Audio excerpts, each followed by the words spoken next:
तो hello everyone and very very good evening. कैसे हैं दोस्तों आप लोग। उम्मीद करता हूं ऑडियो वीडियो परफेक्टली क्लियर होगा, आप लोग स्वस्थ होंगे और बहुत बढ़िया तरीके से पढ़ाई कर रहे होंगे। ऑल सेट गाइस, क्या ऑडियो वीडियो परफेक्टली क्लियर है? नमस्कार, प्रणाम, कैसे हैं आप सभी लोग?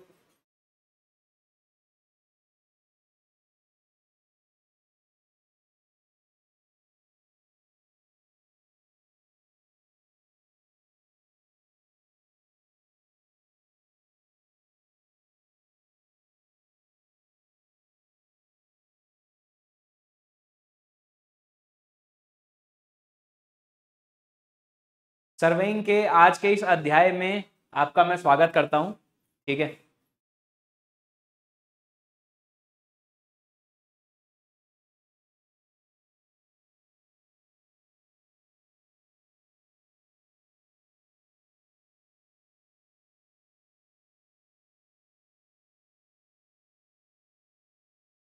Good evening everyone.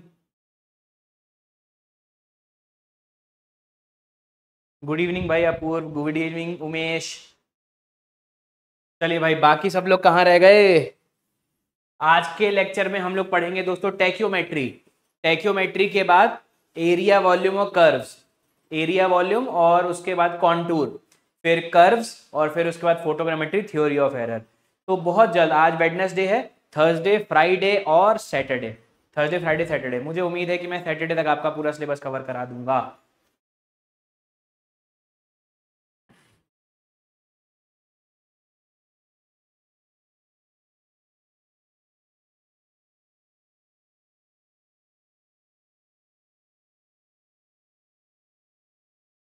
Good evening everyone, good evening.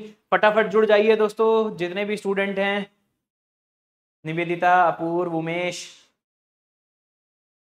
बाकी सारे विद्यार्थी कहाँ रह गए? आज वेडनेसडे है, फिर एक क्लास आपकी थर्सडे को हो जाएगी, एक क्लास आपकी फ्राइडे को हो जाएगी, दो क्लास ये हो गई। तो दो क्लास में आपका कवर होगा area volume contour, area volume contour.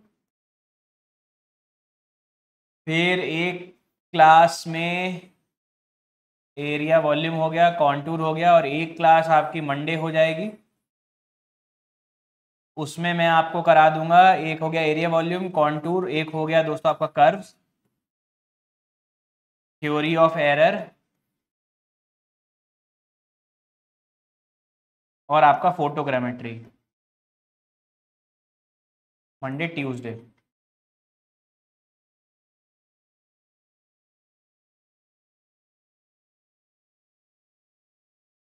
ठीक है,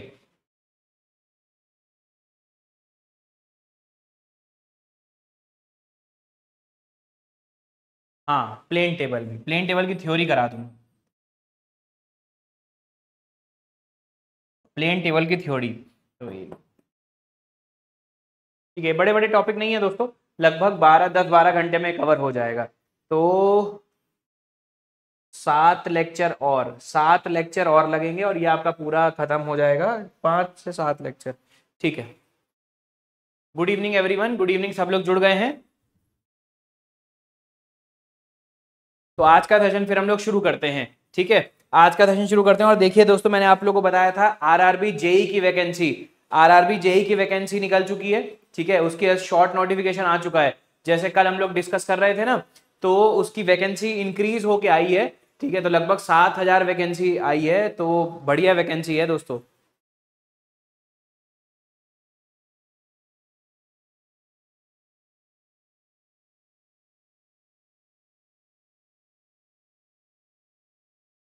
स्टार्ट करा जाए।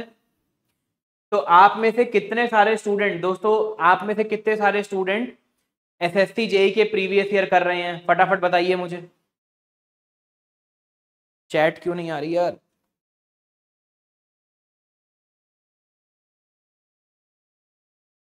ठीक है, आवाज आ रही है ना?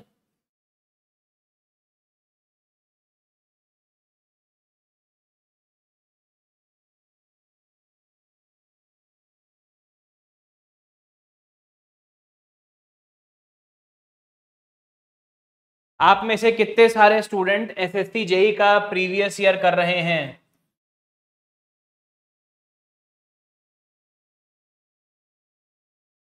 क्या आपको, बहुत बढ़िया उमेश, सॉल्व हो रहे हैं एसएससी जेई के और गेट के प्रीवियस ईयर क्वेश्चन सॉल्व हो रहे हैं आप लोगों से?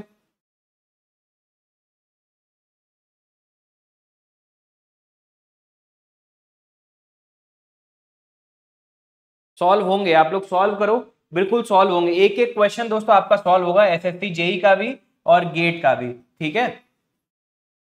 ये दोनों है, क्योंकि गेट के मैं इसलिए बोलता हूं, गेट के जो 1 मार्क्स के क्वेश्चन होते हैं ना, ये दोस्तों 1 मार्क्स के क्वेश्चन और 2 मार्क्स के जो क्वेश्चन होते हैं, ये आपके सीबीटी 2 में, जो एसएससी जेई का सीबीटी 2 है, उसमें आने के चांसेस सबसे ज्यादा होते हैं, ठीक है।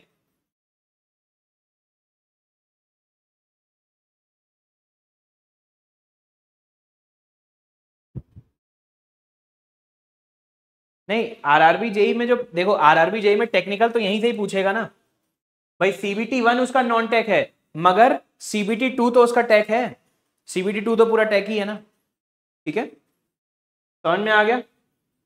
तो घबराना नहीं है। तो जो पैटर्न है वो सभी के लिए है ना, आपके लिए अलग थोड़ी ना है दोस्तों।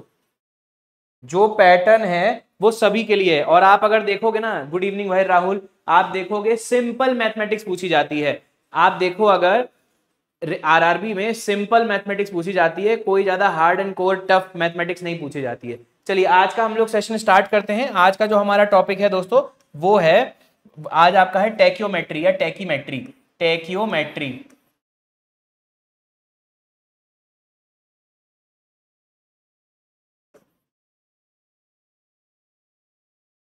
टेक्योमेट्री, ठीक है।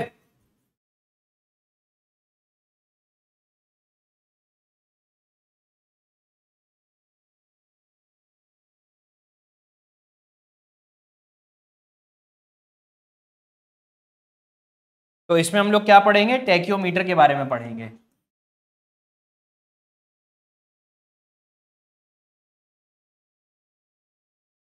तो चलो देखो क्या है ये टेक्योमेट्री या टेक्योमीटर। बहुत ध्यान से देखिए, इंस्ट्रूमेंट का नाम है टेक्योमीटर, और इस इंस्ट्रूमेंट से जब हम सर्वेइंग करेंगे तो उसे बोलेंगे टेक्योमेट्री। बहुत ध्यान से देखिएगा दोस्तों, टेक्योमीटर क्या होता है, देखो मैं आपको डायग्राम बना के दिखाता हूं।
चलिए देखिए, बहुत ध्यान से देखिए।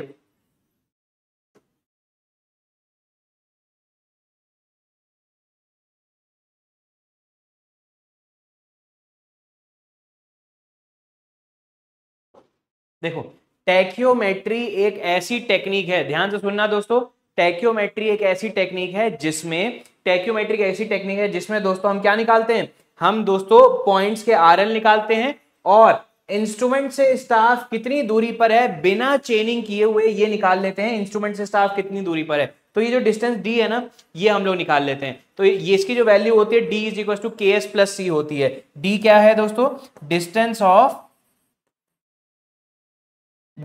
Of staff from instrument, distance of staff from instrument, instrument से स्टाफ कितनी दूरी पर है ये हमें निकालना है। और यहां पर फ्रॉम दी टैक्योमेट्री इक्वेशन क्या होती है, के एस प्लस सी। ये क्या है दोस्तों, टैक्योमेट्री इक्वेशन। ये दोस्तों क्या है, tacheometry equation. This is tacheometry equation.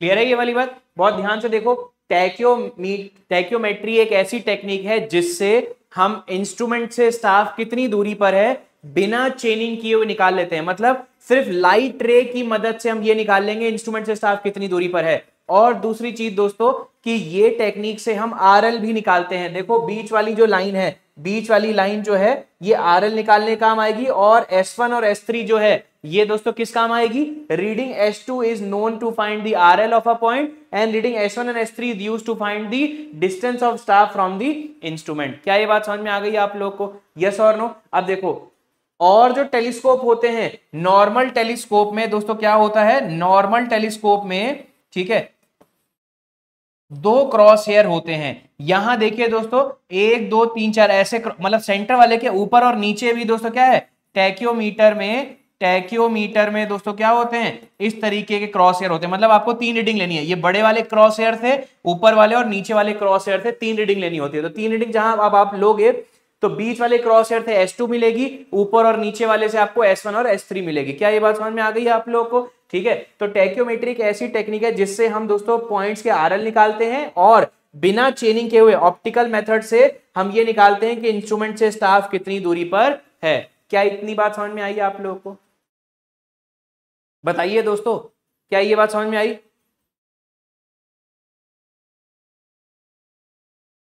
और यहां पर स्टाफ इंटरसेप्ट होता है S3 minus S1, S is equal to S3 minus S1, ये होता है दोस्तों स्टाफ इंटरसेप्ट। ठीक है, तो अब आप एक चीज देखो, ये होता है S, यहाँ KS आया है कि नहीं आया है? ठीक है, अब इस इक्वेशन में दोस्तों क्या होती है, S2 reading is used for, S2 reading is used for finding RL of point, is used for finding RL of point, point के RL निकालने काम आती है। और S1 and S3 readings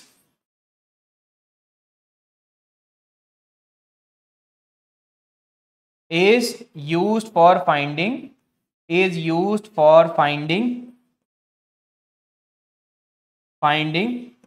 distance of staff from instrument।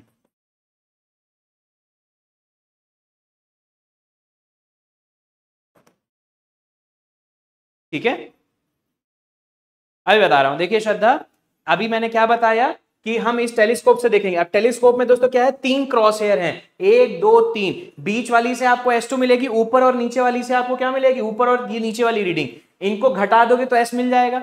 मतलब सबसे ऊपर और सबसे नीचे वाली रीडिंग से हम क्या निकालेंगे, स्टाफ जो है इंस्ट्रूमेंट से कितनी दूरी पर है, और बीच वाली रीडिंग से हम क्या निकालेंगे, पॉइंट का आरएल कितना है। पॉइंट का आरएल हमें पता है कैसे निकालते हैं, from height of instrument method में rise and fall method. Height of instrument method क्या है, इस टेलीस्कोप से पहले हम बैक साइड ले लेंगे बेंचमार्क पे, बेंचमार्क के आरएल में बैक साइड जोड़ देंगे, बैक साइड जोड़ने में ये S2 घटा दोगे तो पॉइंट का आरएल मिल जाएगा कि नहीं मिल जाएगा। तो ये आपकी होती है टैक्योमेट्री, सिंपल सा फंडा है। अब ये टैक्योमीटर क्या क्या होता है इसके बारे में थोड़ा सा हम लोग देखेंगे। क्या आपको ये बात समझ में आई, टैक्योमीटर का कॉन्सेप्ट समझ में आया? टैक्योमीटर का ऐसी टेक्निक है जिसमें दोस्तों हम टैक्योमीटर यूज करते हैं, जिसके अंदर 3 स्टाफ रीडिंग लेते हैं, सबसे ऊपर, बीच वाली और सबसे नीचे वाली। 3 स्टाफ रीडिंग में बीच वाली जो रीडिंग होती है वो आरएल निकालने काम आती है पॉइंट के, और सबसे बड़ी और सबसे छोटी रीडिंग के डिफरेंस से हम क्या निकालेंगे, स्टाफ इंस्ट्रूमेंट से कितनी दूरी पर है। तो हमारा आरएल भी पता लग गया, और हमें यह भी पता लग गया बिना चेनिंग किए हुए कि स्टाफ हमारा इंस्ट्रूमेंट से कितनी दूरी पर है। क्या ये बात समझ में आई आपको? क्या ये बात समझ में आई, हाँ या ना? फटाफट लिखें दोस्तों, फिर आगे बढ़ते हैं।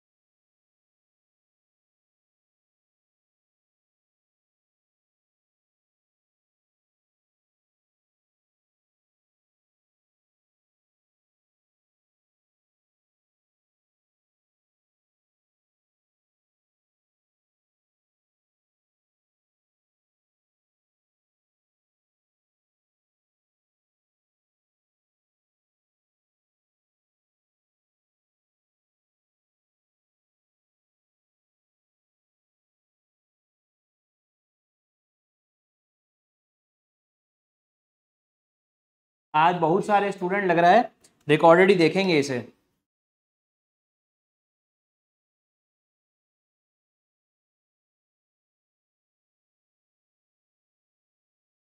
लिख लिया दोस्तों आप लोगों ने?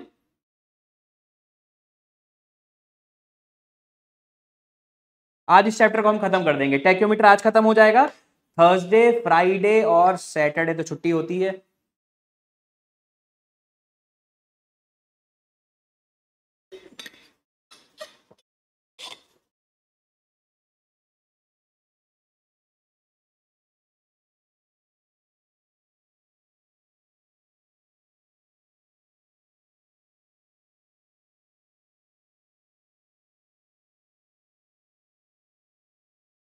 ठीक है, चलिए।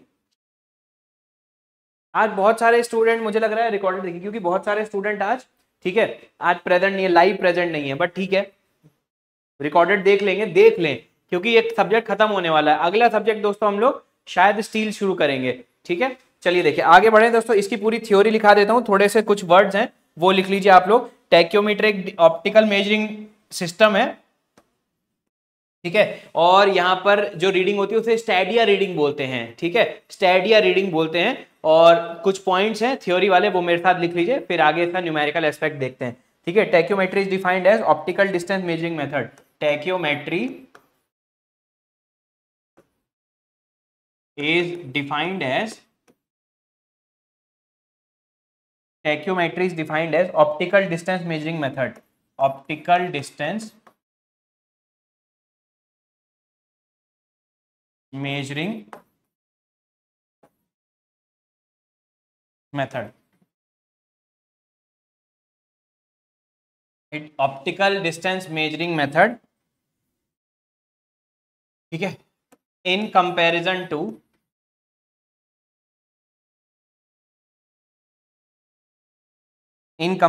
to chaining or taping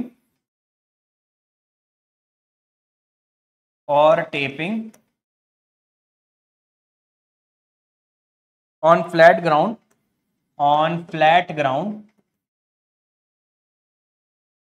its accuracy is less.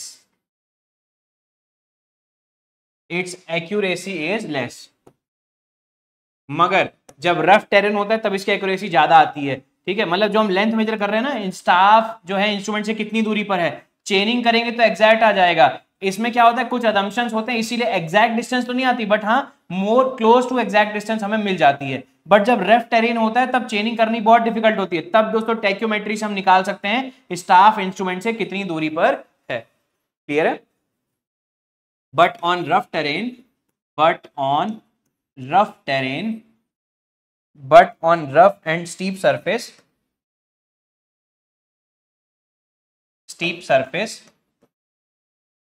its accuracy is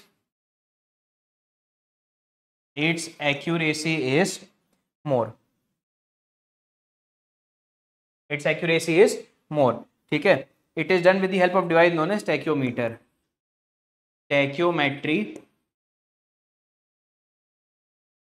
is done with device known as tachyometer.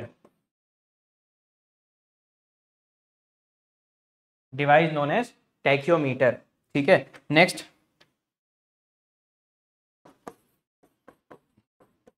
Tacheometer जो होता है उसमें थियोडोलाइट कैसा होता है, ट्रांजिट थियोडोलाइट होता है, जिसमें स्टैडिया डायफ्राम होता है। टैक्योमीटर, ठीक है, is transit theodolite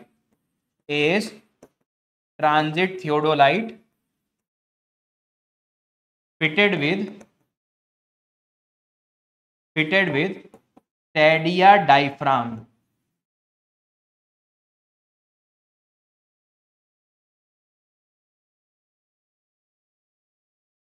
Stadia diaphragm का मतलब क्या हो गया, ये एक सेंटर में और एक ऊपर और एक नीचे, ये होता है स्टैडिया डायफ्राम, जिससे हम 3 रीडिंग नोट करते हैं। क्लियर है ये वाली बात? तो stadia diaphragm consist of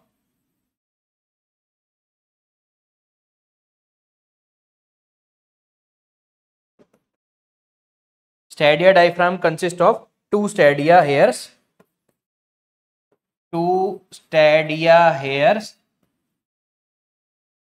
stadia hairs at equal distance one above and one below, one above and one below, one above and one below the horizontal cross hair.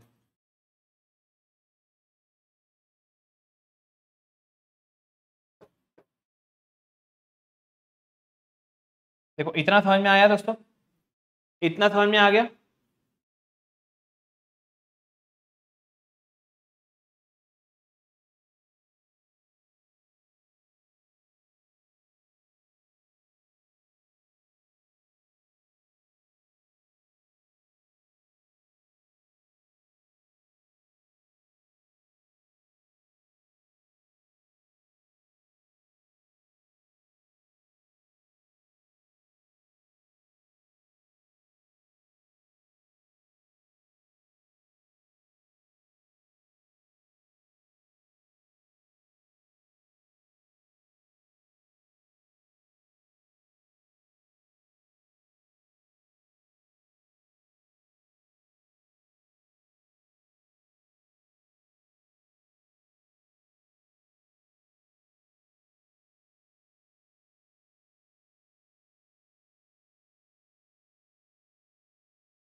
लिखा दोस्तों आप लोगों ने, आगे बढ़े।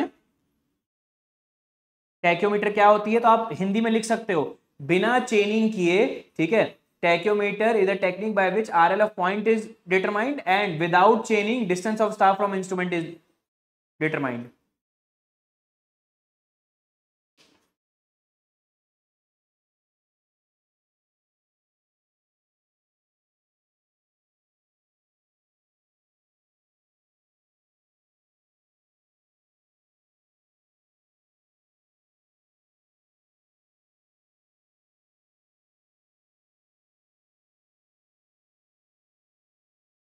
ठीक है, आगे बढ़े। तो यहां पर आप लिख सकते हैं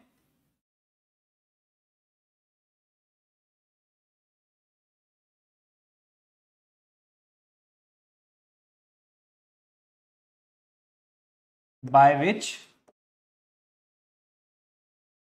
RL of point is determined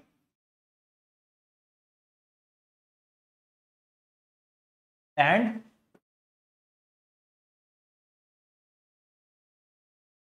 distance of staff from instrument।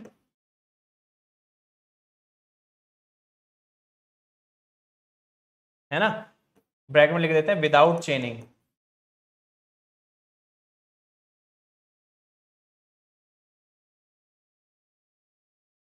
is determined।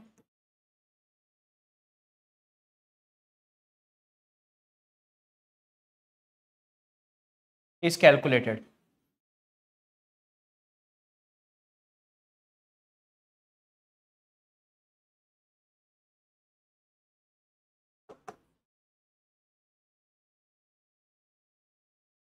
Tachyometer consists of theodolite,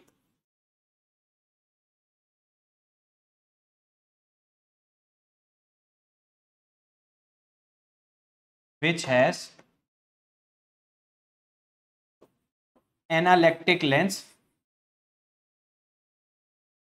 fitted to it।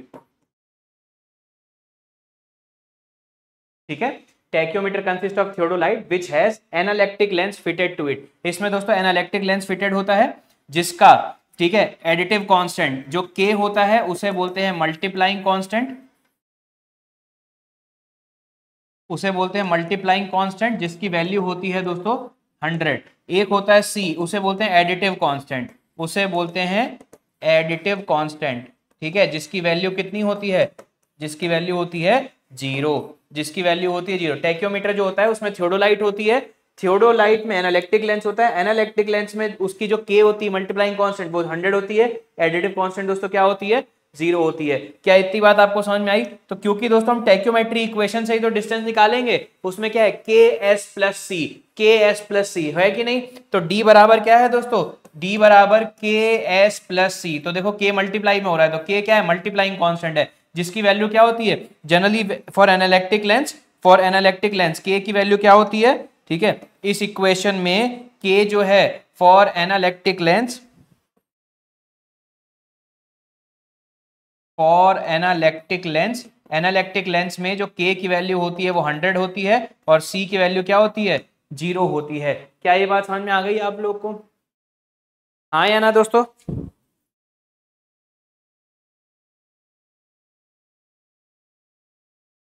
है ना। Magnification power of eyepiece, eyepiece की मैग्निफिकेशन पावर नॉर्मल लेंस से ज्यादा होती है। Magnification power, magnification power of eyepiece is kept high, is kept high. यहां पर दोस्तों आई पीस की मैग्निफिकेशन पावर ज्यादा रखी जाती है क्योंकि आपको यहां 3 रीडिंग नोट करनी है, बीच वाली, ऊपर वाली और नीचे वाली। बीच वाली रीडिंग से आरएल निकालोगे, सबसे ऊपर और सबसे नीचे वाली रीडिंग से आप क्या निकालोगे, स्टाफ इंस्ट्रूमेंट से कितनी दूरी पर है। ठीक है, ये लिख लीजिए।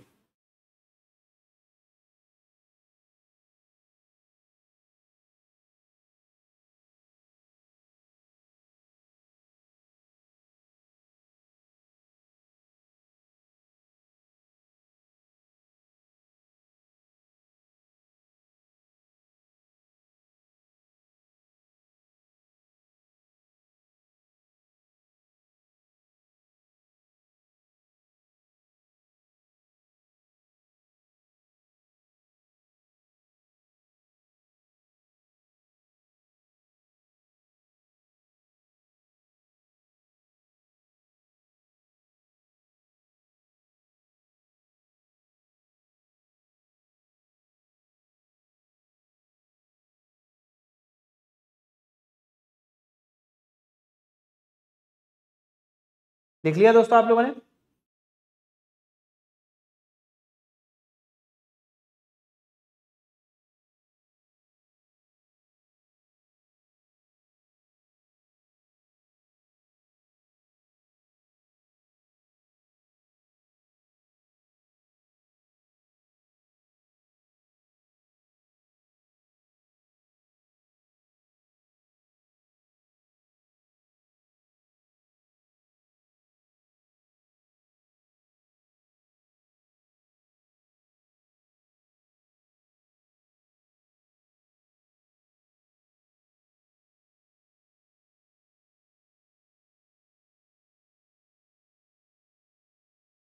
चलिए इसके नीचे एक नोट लिख लेते हैं।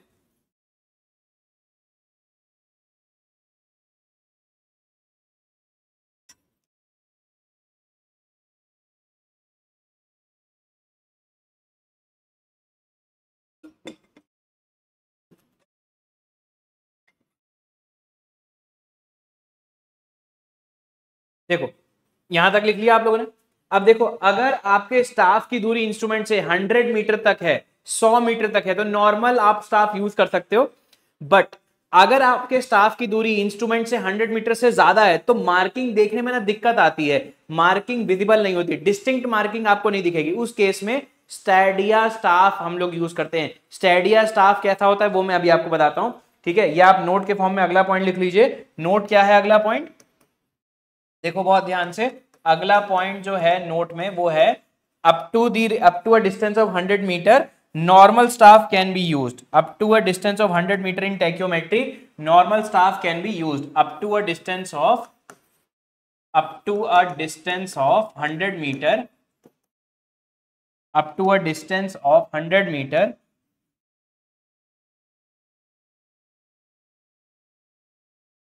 normal staff can be used, can be used, but beyond this, but beyond this, है ना, beyond this marking on staff, marking on staff becomes indistinct, becomes indistinct, indistinct मतलब क्लियर आपको नहीं दिखती है, becomes indistinct। क्लियर हो गई ये वाली बात? Hence in such case stadia rod is used, hence in such case, hence in such case, in such case Stadia rod is used. अब स्टेडिया रॉड कैसी होती है ये देखिए बहुत ध्यान से।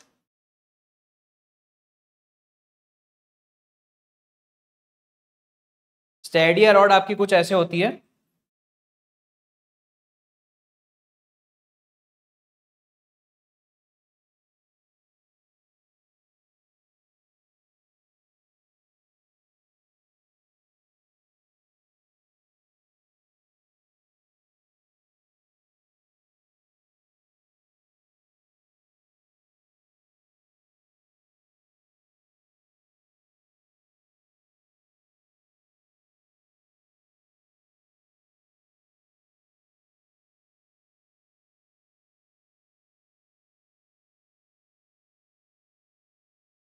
देखिए दिस इज स्टेडिया रॉड। अब आप देख सकते हैं दोस्तों कि आप देख रहे हैं स्टेडिया रॉड को,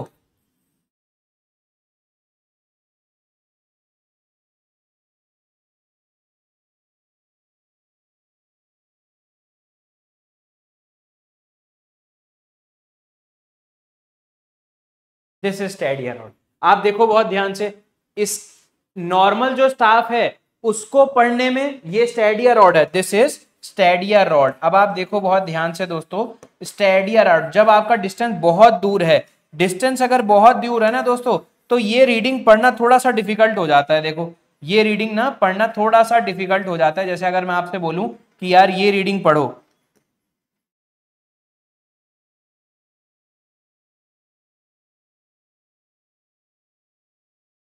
तो ये नंबर ऑफ ग्रेजुएशन पढ़ने थोड़े से डिफिकल्ट हो जाते हैं। समझ रहे हैं आप मेरी बात को? ठीक है, ये पढ़ने थोड़े से डिफिकल्ट हो जाते हैं। ये नॉर्मल स्टाफ है, ये स्टेडिया स्टाफ है।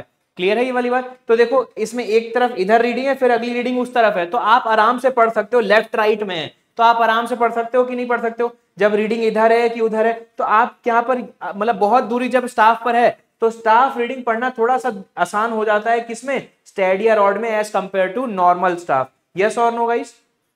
क्या ये बात समझ में आई?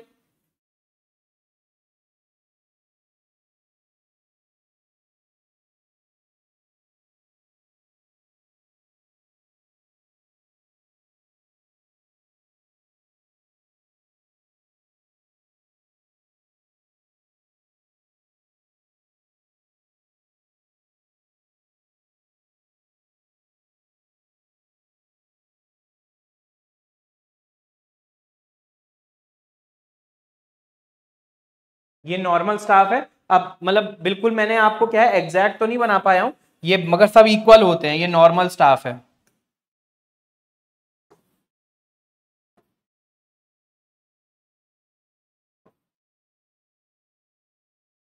ये नॉर्मल स्टाफ है, ये स्टेडिया रॉड है। क्लियर है ये वाली बात? ये लिख लीजिए दोस्तों।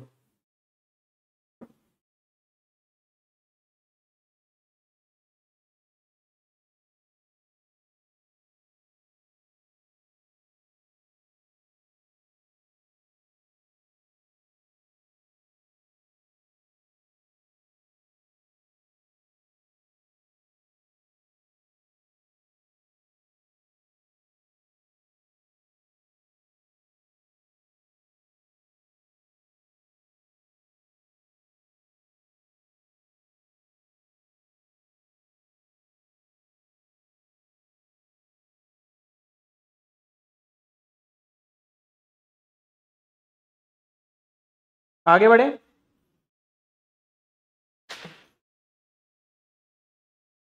आसान चैप्टर है दोस्तों, ये कोई डिफिकल्ट चैप्टर नहीं है, ध्यान रखिएगा।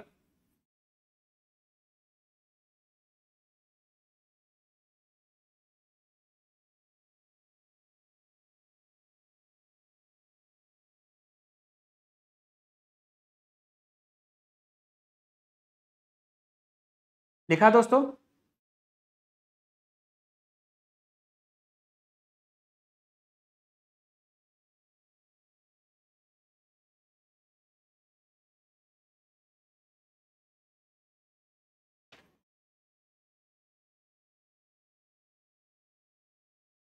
चलिए आगे बढ़े।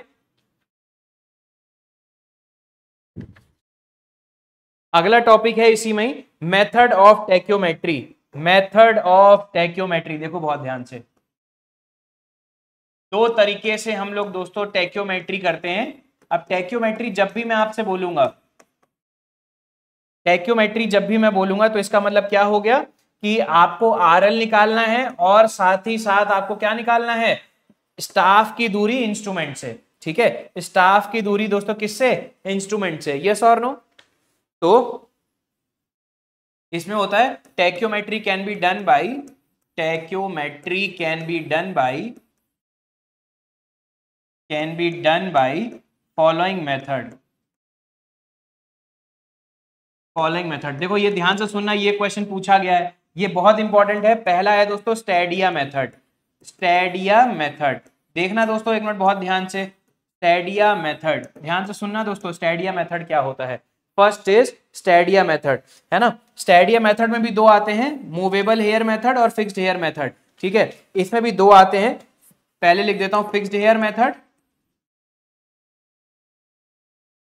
और मूवेबल हेयर मेथड।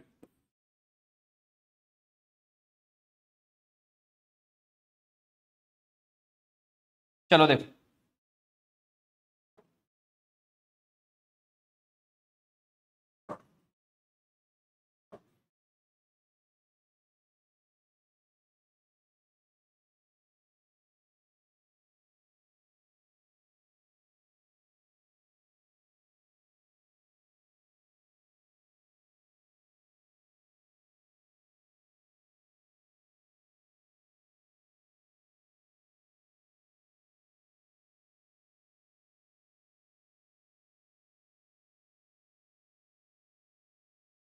बहुत ध्यान से देखो दोस्तों, S1 और ये आपकी हो गई S3, यहां पर क्या है S1 और S3,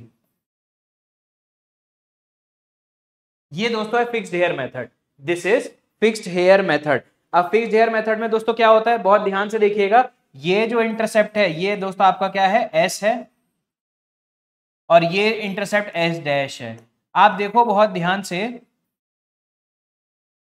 आप बहुत ध्यान से देखो, फिक्स्ड हेयर मेथड में क्या है, सेंट्रल एंगल सेम है, स्टाफ इंटरसेप्ट अलग होता जा रहा है। फिक्स्ड हेयर मेथड में सेंट्रल एंगल सेम है, स्टाफ इंटरसेप्ट अलग होता जा रहा है। क्लियर है? मूवेबल हेयर मेथड में क्या होता है दोस्तों, ध्यान दीजिएगा, मूवेबल हेयर मेथड में क्या होता है कि स्टाफ इंटरसेप्ट सेम होता है, स्टाफ इंटरसेप्ट सेम होता है और एंगल बीच का अलग होता चला जाता है। देखिएगा बहुत ध्यान से,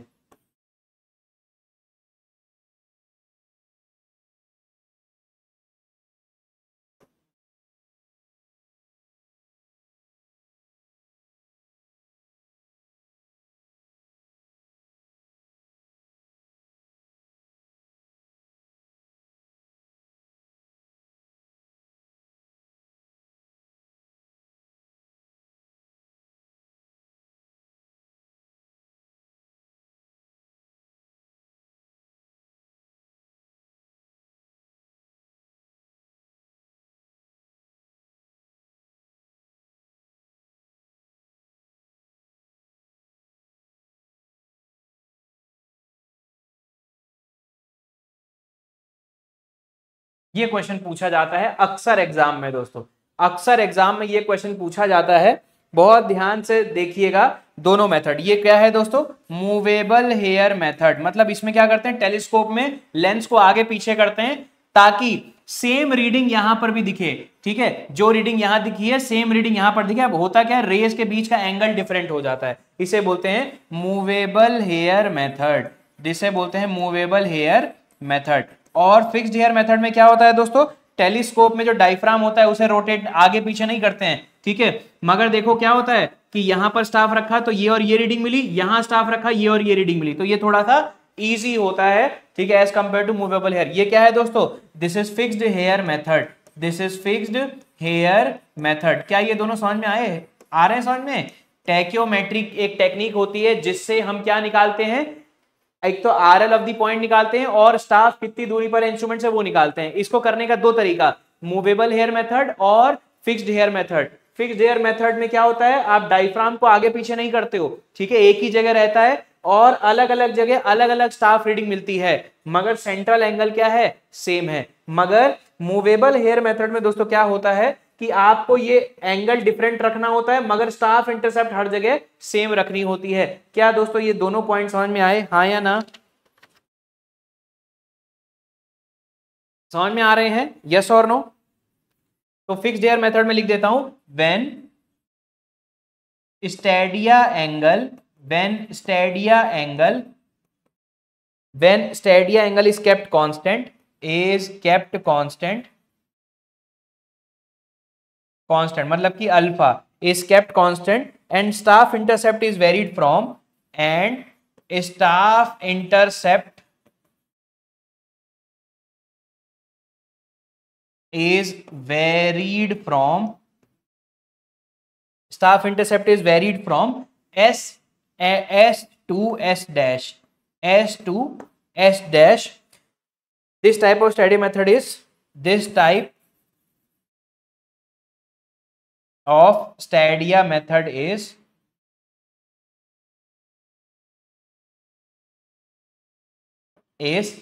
fixed hair method, is fixed hair method, is fixed hair method. क्या ये बात समझ में आई?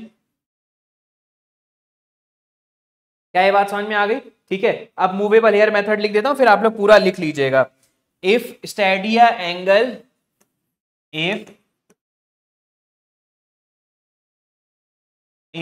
Stadia angle is varied from, is varied from alpha 1 to alpha 2, alpha 1 to alpha 2, ठीक है, and staff intercept, and staff intercept is kept constant, is kept constant, जैसे कि यहां s है, ठीक है। This type of stadia method is termed as, this type of stadia method is termed as movable hair method, movable hair method। इसे और क्या बोलते हैं दोस्तों? मूवेबल हेयर मेथड को और बोलते हैं, ठीक है, सबटेंस मेथड, सबटेंस मेथड। ये पूछा गया था सबटेंस मेथड, ठीक है। और ये तब यूज होता है, used when surface is flat, generally इसे इस्तेमाल करते हैं जब सरफेस क्या हो आपका, फ्लैट हो। अब आप दोनों पॉइंट लिख लीजिए, डायग्राम बना लीजिए, बहुत इंपॉर्टेंट है दोस्तों ये कई एग्जाम में पूछा गया है। फिक्स्ड हेयर मेथड और मूव, जैसे कि आपका वो पूछा गया था फास्ट निडल मेथड और लूज निडल मेथड, ऐसे ये भी पूछा जाता है, ठीक है। मूवेबल हेयर मेथड और फिक्स्ड हेयर मेथड लिख लीजिए आप लोग।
लिख लिया?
चलिए बहुत बढ़िया, ये वाला लिख लीजिए आप लोग।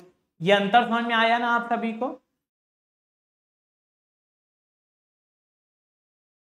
आप चाहें तो इस वाली लाइन को दोस्तों डॉटेड की जगह वो भी कर सकते हैं, डॉटेड नहीं, मतलब ये वाली जो लाइन है,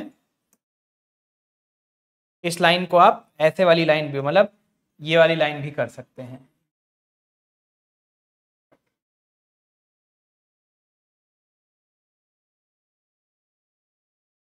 ठीक है।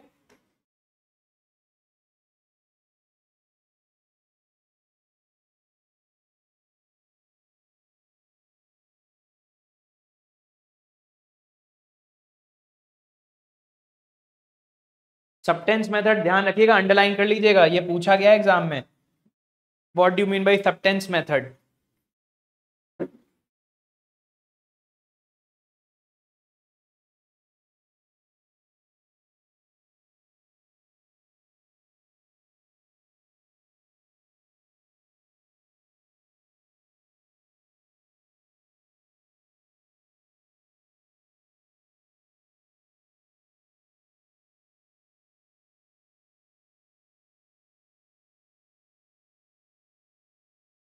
लिखा दोस्तों आप लोगों ने?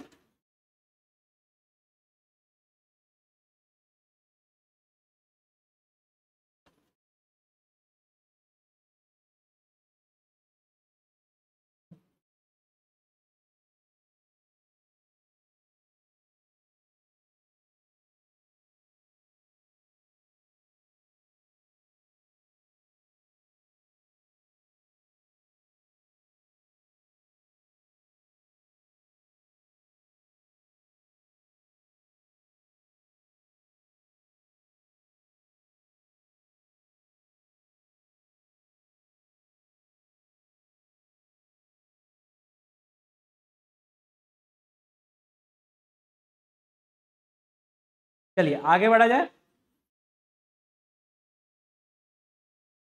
अगली हेडिंग डालिए, ऐसा क्या है कि बिना चेनिंग किए हुए हमें डिस्टेंस पता लग जा रहा है? इसके पीछे दोस्तों ऑप्टिक्स की कहीं ना कहीं, ऑप्टिक्स होता है ना, लेंस, रेज, उसका कहीं ना कहीं फिनोमेना छुपा हुआ है, तो उसके बारे में थोड़ा सा देखते हैं हम लोग।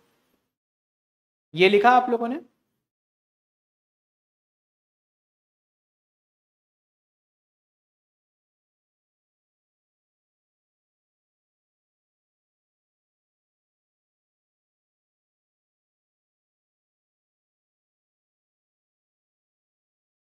चलिए लिख लिया ना? चलो देखो, प्रिंसिपल ऑफ स्टेडिया मेथड, ये देखते हैं हम लोग दोस्तों। देखो क्या है, ये डायग्राम बना देता हूं। प्रिंसिपल ऑफ स्टेडिया मेथड क्या है, इसको देखते हैं।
चलिए देखिए, ये है दोस्तों प्रिंसिपल ऑफ स्टैडिया मेथड।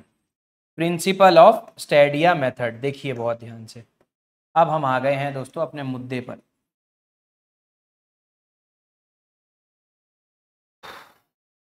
ये बहुत ध्यान से बनाइएगा दोस्तों, मेरे पास स्मार्ट बोर्ड है तो इसलिए ये बहुत बेहतरीन बन गया।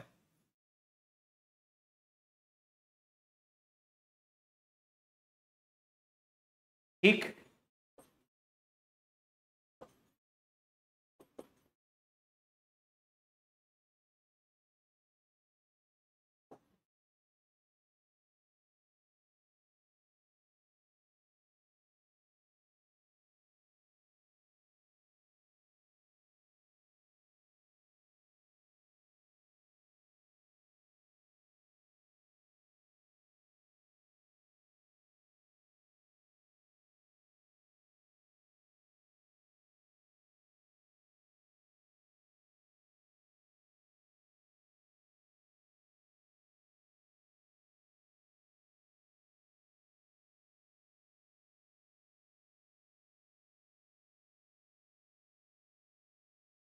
चलिए देखिए, यहां से आपको देखना है,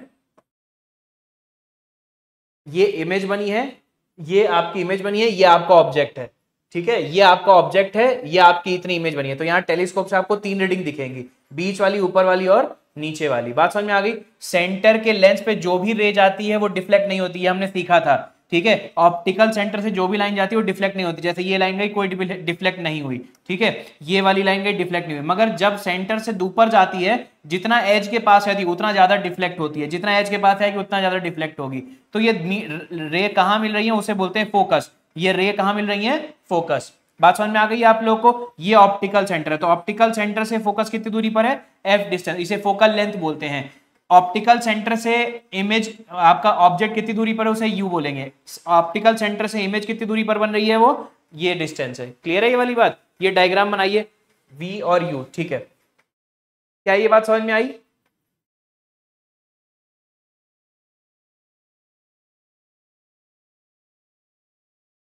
समझ में आ गई? इंस्ट्रूमेंट के सेंटर से ऑप्टिकल सेंटर कितनी दूरी पर है? ये जो डिस्टेंस होती है,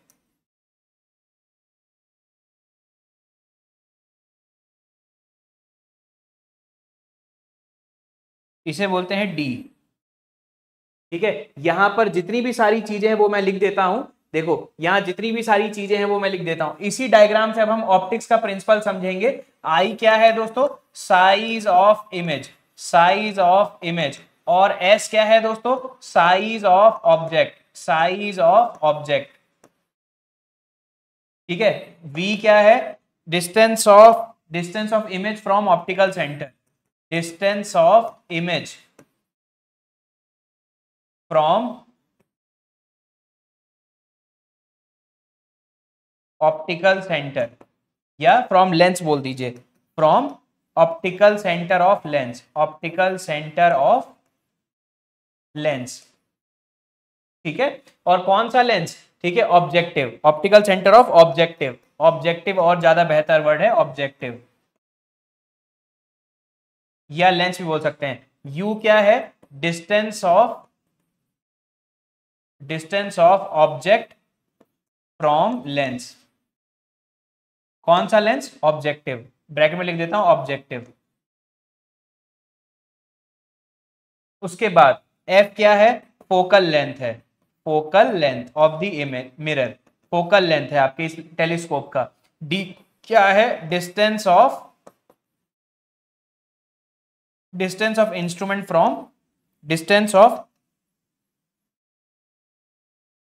centre of instrument to the lens, distance of centre of instrument to lens. देखो क्या सारी चीजें समझ में आई? I, S, U, V, F, D, सारी चीजें लिख दी मैंने। अब यहां पर हम लोग डिराइव करेंगे। ये डायग्राम बहुत ध्यान से बनाइएगा दोस्तों, मेरे पास स्ट्रेट लाइन का ऑप्शन था इसलिए फटाफट बन गया है, आप बहुत ध्यान से बनाइएगा। तो ये रीडिंग आपकी S2 है, ये रीडिंग आपकी S1 है, और ये रीडिंग क्या है दोस्तों? आपकी S3 है। ठीक है। स्टाफ इंटरसेप्ट क्या होता है, एस। एस है दोस्तों स्टाफ इंटरसेप्ट, जो कि किसके इक्वल है, S3 माइनस S1 के। इसे S3 लिख लो।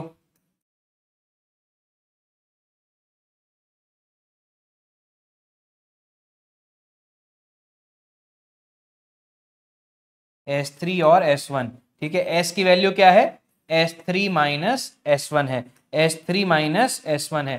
क्या यहां तक चीजें समझ में आई?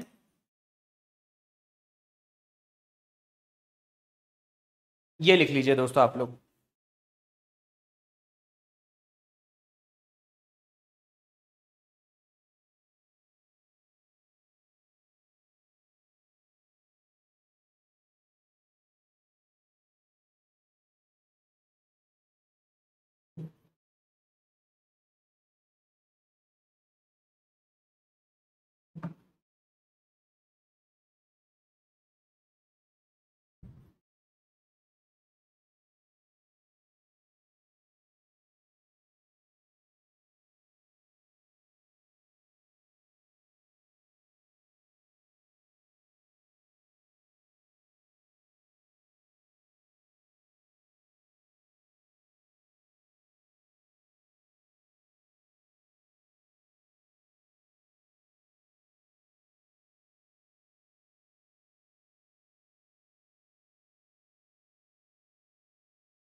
लिख लिया दोस्तों?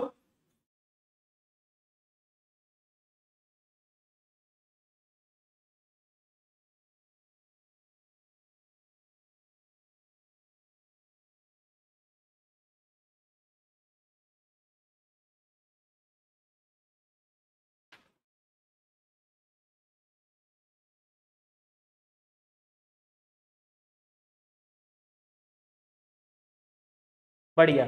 चलो इस डायग्राम से समझते हैं। अब देखो आपको क्या निकालना है।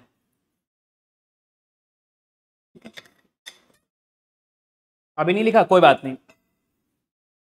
आपको ये डिस्टेंस निकालनी है, ध्यान रखिएगा।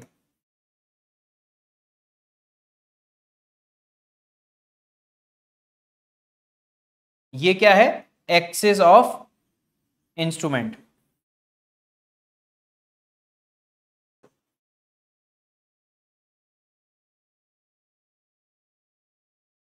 और इससे आपका स्टाफ कितनी दूरी पर है ये निकालना है आपको, कैपिटल डी।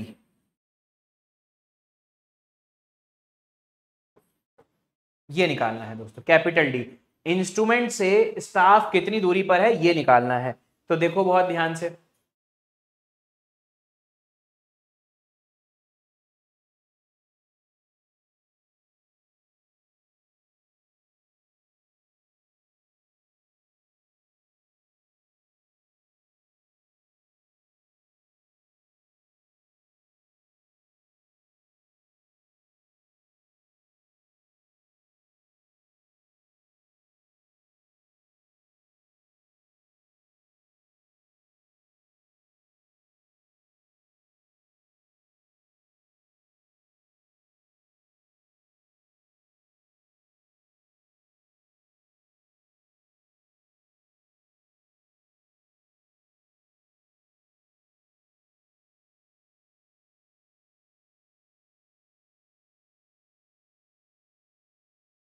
लिखा दोस्तों, आगे बढ़े, थोड़ा जल्दी जल्दी करिए।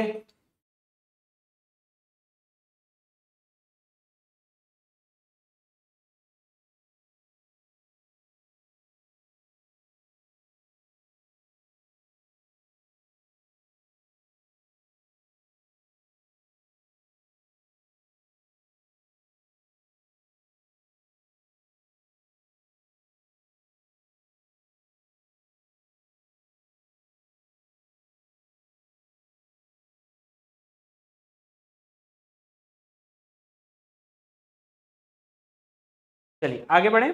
देखो बहुत ध्यान से, क्या दोस्तों आपको ये सिमिलर ट्राइंगल दिख रहे हैं? एक ये ट्राइंगल देखिए और एक ये वाला ट्राइंगल देखिए। ये सिमिलर ट्राइंगल है, क्यों? यही वाली लाइन इधर भी आ रही है, ये वाली लाइन इधर भी आ रही है, ये वर्टिकली अपोजिट एंगल है, वर्टिकली अपोजिट एंगल है। तो देखो इसका ratio size of the object से लेके कितनी दूरी पर है, एस अपॉन यू, और साइज ऑफ द इमेज ये कितनी दूरी पर है, वी डिस्टेंस पर है। ये इक्वल होंगे कि नहीं होंगे? फ्रॉम द सिमिलर ट्राइंगल, और एक लेंस फॉर्मूला यूज कर लेंगे हम लोग, है ना। एक तो ये आपने यूज कर लिया, एक लेंस फॉर्मूला यूज कर लेंगे। बहुत ध्यान से देखिए दोस्तों, इसका डेरिवेशन क्या है, कैसे दोस्तों हमें ये डिस्टेंस मिलती है। तो देखिए फ्रॉम द लेंस फॉर्मूला, ठीक है, फ्रॉम लेंस फॉर्मूला, ध्यान से देखना दोस्तों, लेंस फॉर्मूला क्या होता है? लेंस फॉर्मूला होता है 1 upon focal length is equal to 1 upon U plus 1 upon we.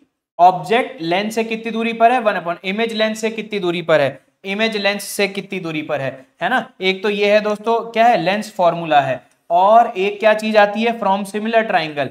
From similar triangle, similar triangle से दोस्तों आप क्या लिख सकते हैं, सिमिलर ट्राइंगल से आप लिख सकते हैं जो साइज ऑफ द ऑब्जेक्ट है वो लेंस से कितनी दूरी पर है, S by U is equal to image जितनी बड़ी है वो कितनी दूरी पर है, वी दूरी पर है। क्या ये बात समझ में आई? बताइए भाई, समझ में आया? चलिए बहुत बढ़िया। तो देखो बहुत ध्यान से, है ना, v को इधर ले गए तो v बराबर क्या लिख सकते हो, u into I by S लिख सकते हैं, u into I by S लिख सकते हैं कि नहीं लिख सकते हैं? हाँ कि ना? तब देखो इस v की वैल्यू को यहां पुट कर देते हैं, इस v की वैल्यू को यहां पर पुट कर देते हैं, ठीक है। अब देखो क्या हो जाएगा, 1 upon F is equal to 1 upon U plus 1 upon V है, ठीक है। 1 upon F is equal to 1 upon U plus V की वैल्यू को क्या लिख सकते हैं, 1 अपॉन ये है, देखो यहां पर क्या लिख सकते हैं, यू आई बाई एस, ये एस ऊपर चला जाएगा, 1 upon F is equal to 1 upon U plus S upon U I. अगर मैं यहां से क्या ले लूं, 1 अपॉन यू कॉमन ले लूं तो क्या मिल जाएगा दोस्तों, 1 अपॉन एस प्लस आई। मिल जाएगा कि नहीं मिल जाएगा दोस्तों, यस और नो? इस u को इधर ले आए, f को इधर मल्टीप्लाई कर दिया, तो u is equal to F times of 1 plus S upon I. अब देखो बहुत ध्यान से, आपको क्या चाहिए दोस्तों, आपको d चाहिए। d किसके इक्वल है, u प्लस स्मॉल d के इक्वल है कि नहीं है?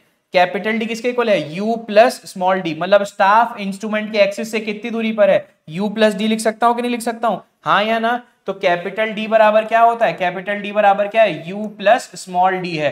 अब स्मॉल u क्या है दोस्तों, स्मॉल u है, स्मॉल u की वैल्यू किसके इक्वल है, f plus F S upon आई, एफ एस अपॉन आई। तो ये क्या हो गया दोस्तों, f plus F S upon आई, एफ एस अपॉन आई प्लस का d। अब आप बहुत ध्यान से देखो, इसे मैं और कैसे लिख सकता हूं, f प्लस डी प्लस का क्या हो जाएगा दोस्तों, s time of f upon I, f upon I, ठीक है। ये आपकी इक्वेशन है। तो इस इक्वेशन को मैंने क्या लिख दिया, d बराबर के एस प्लस सी, डी बराबर, इस चीज को मैं और कैसे लिख सकता हूं, ठीक है, f upon I into S plus का f प्लस डी, ऐसे लिख सकते हैं कि नहीं लिख सकते हैं, ठीक है। इसको डब्बे में भर दिया, क्यों? क्योंकि इस इक्वेशन से अब हम क्या करेंगे दोस्तों, इस इक्वेशन से ही हम लोग क्या डिराइव करेंगे, आपको पता है d बराबर क्या होता है, के एस प्लस का सी। तो मुझे बताइए, अगर इन दोनों इक्वेशन को मैच करता हूं मैं, तो k की वैल्यू क्या आ जाएगी, k दोस्तों क्या है, मल्टीप्लाइंग कांस्टेंट, मल्टीप्लाइंग कांस्टेंट है, k एक मल्टीप्लाइंग कांस्टेंट है जिसकी वैल्यू किसके इक्वल होती है, ratio of focal length upon size of the image. k is known as the multiplying constant which is defined as the ratio of focal length to the size of the image। और c क्या है दोस्तों, additive constant है, additive constant. Additive constant जो होता है दोस्तों उसकी वैल्यू क्या है, f प्लस डी।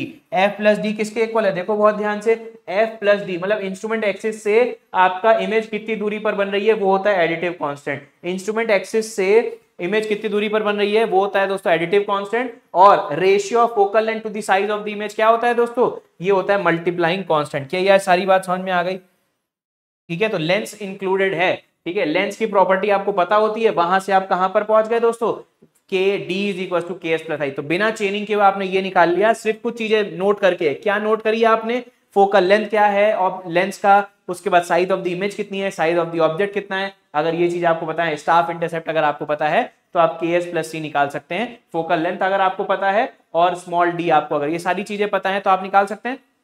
हाँ करवा देंगे, पहले लिख लीजिए। तो ये लिख लीजिए दोस्तों, इस पे तो बहुत न्यूमेरिकल करवाऊंगा मैं, आप लिख लो पहले भी।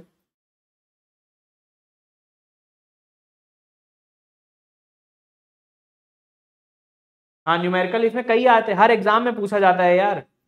डेरिवेशन समझ में आया आप सभी को?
क्या दोस्तों लिखा आप लोगों ने?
क्या लिखा दोस्तों, आगे बढ़े?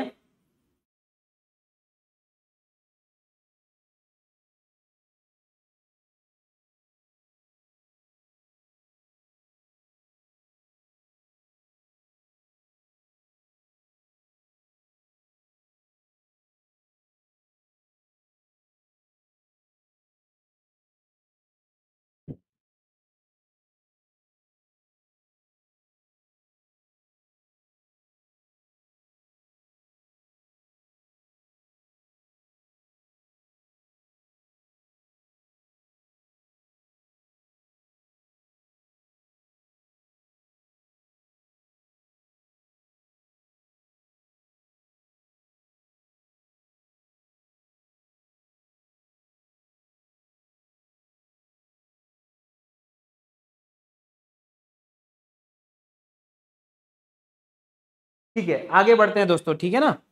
रोशन ने मुझे मैसेज किया है सर कमेंट ऑफ है।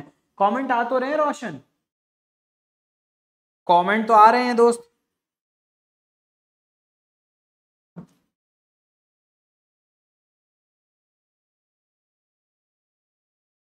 चलिए अब ये चीज लिख लीजिए, multiplying constant is defined as ratio of focal length to the size of the image. C interpret the distance of focus from the instrument axis, होगा कि नहीं होगा? डी क्या बताएगा, एफ क्या बताएगा दोस्तों? ठीक है, सी जो है फोकस की इंस्ट्रूमेंट एक्सिस से कितनी दूरी है, और जो आपका मल्टीप्लाइंग कांस्टेंट है फोकस का साइज ऑफ इमेज का रेशियो क्या है वो बताएगा। और जिस टेलीस्कोप में एनालिटिक लेंस फिटेड होता है उसमें के की वैल्यू 100 होती है और सी की वैल्यू क्या होती है, 0 होती है। तो ये नोट के फॉर्म में लिख लीजिए दोस्तों, नोट के फॉर्म में 3 चीजें लिख लीजिए आप लोग, ठीक है। Multiplying constant indicate, multiplying constant k is equals to f upon I indicate ratio of focal length to size of image। और दोस्तों एडिटिव कांस्टेंट क्या है, एडिटिव कांस्टेंट क्या बताता है, एडिटिव कांस्टेंट सी क्या बताता है, F plus D. F plus D क्या है दोस्तों, ठीक है, indicate distance of focus from instrument axis.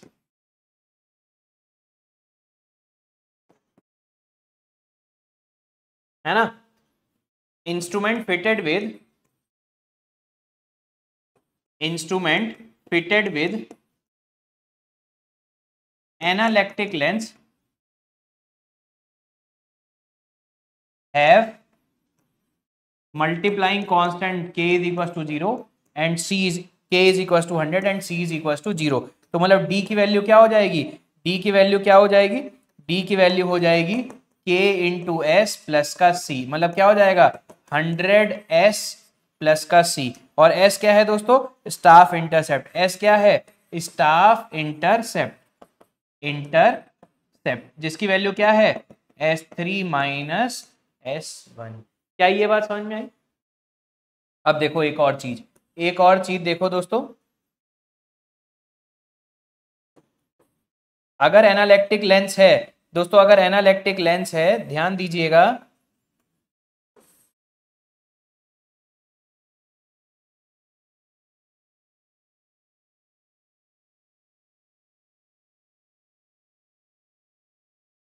ठीक,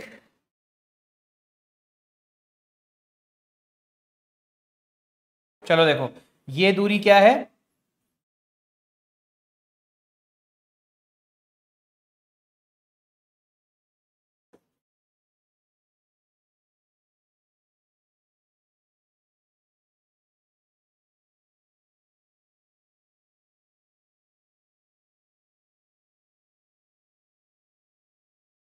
ये दूरी s है और ये दूरी कितनी हो जाएगी, आधी क्या हो जाएगी, s/2 हो जाएगी, s/2। और ये क्या है, इंस्ट्रूमेंट से स्टाफ की दूरी कितनी है, ये दोस्तों 100s है, ये बीच वाली दूरी। तो ये मान लेते हैं ये टोटल एंगल बीटा है और ये आधा एंगल बीटा/2 हो जाएगा। तो tan बीटा/2 क्या लिख सकते हैं, tan बीटा/2 is equal to perpendicular by base s/2 upon 100s ये कट गया आपका, s से s आपका कट गया, s से s कट गया तो क्या हो जाएगा 1/200 हो जाएगा, 1/200 है ना। तो बीटा की जो वैल्यू आती है दोस्तों, बीटा की जो वैल्यू आती है ना, ये जो टोटल बीटा होता है ये ध्यान दीजिएगा, ठीक है। बीटा की जो वैल्यू आती है दोस्तों वो हो जाती है 0.573, है ना, और 0 डिग्री 34 मिनट बीटा की वैल्यू है 0.573 रेडियन में, है ना। और वैसे एंगल क्या होता है 0 डिग्री 22 मिनट, 0 डिग्री, ठीक है 32 minute, sorry 34 minute, 0 degree 34 minute 22.63 second, ठीक है। ये दो चीजें याद रखिएगा, दो चीजें याद रखिएगा दोस्तों, बीटा/2 की वैल्यू नहीं, हम बीटा की वैल्यू भी तो निकाल सकते हैं रेडियन और किसमें, डिग्री में, ठीक है, रेडियन और डिग्री में। क्या ये बात समझ में आई? टोटल लेंथ इंस्ट्रूमेंट से स्टाफ की दूरी 100s होगी कि नहीं होगी, d इज इक्वल टू ये है, तो आधा ट्राइंगल अगर आप लोगे स्टाफ इंटरसेप्ट का आधा, तो ये आधा एंगल बीटा/2 है, तो उससे बीटा निकल सकता है रेडियन में 0.573, 0 डिग्री 34 मिनट 22.43 सेकेंड, ठीक है।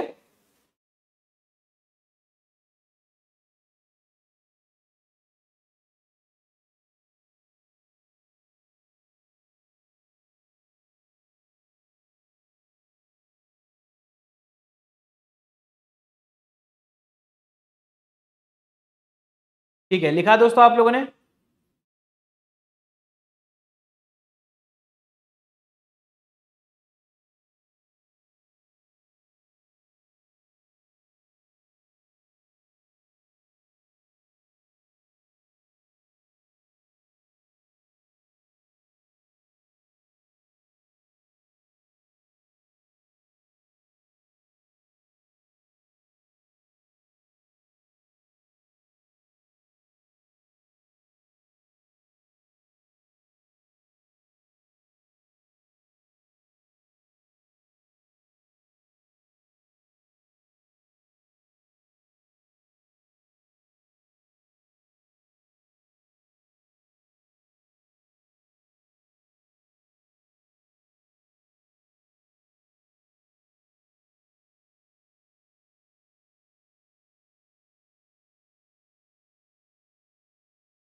क्या लिखा दोस्तों आप लोगों ने?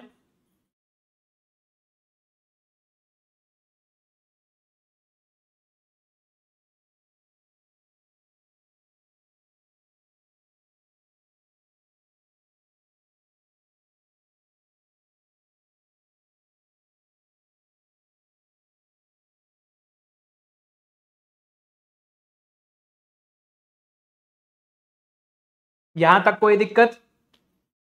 अब इंस्ट्रूमेंट आपके पास है, अगला टॉपिक क्या है? How to determine K and C of a lens. अगला चीज क्या है साइड पर? How to determine K and C of a lens. मतलब आप क्या है साइड पर आए हैं दोस्तों, आपको ये एक लेंस लेके आए हैं, आपको चेक करना है कि उसका मल्टीप्लाइंग और एडिटिव कांस्टेंट क्या होगा। तो कैसे निकालेंगे दोस्तों, बहुत ध्यान से देखिए, सिंपल मैथमेटिक्स है। सिंपल मैथमेटिक्स क्या है दोस्तों, बहुत ध्यान से देखो।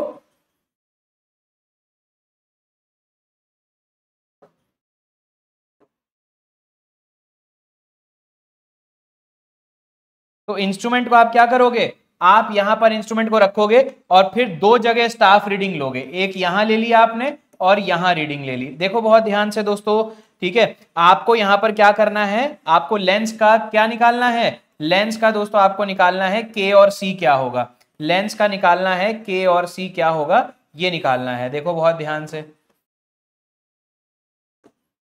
तो ये डिस्टेंस क्या है, D1 है और ये डिस्टेंस D2 है, ठीक है। और स्टाफ रीडिंग आपको यहां पर लेनी है,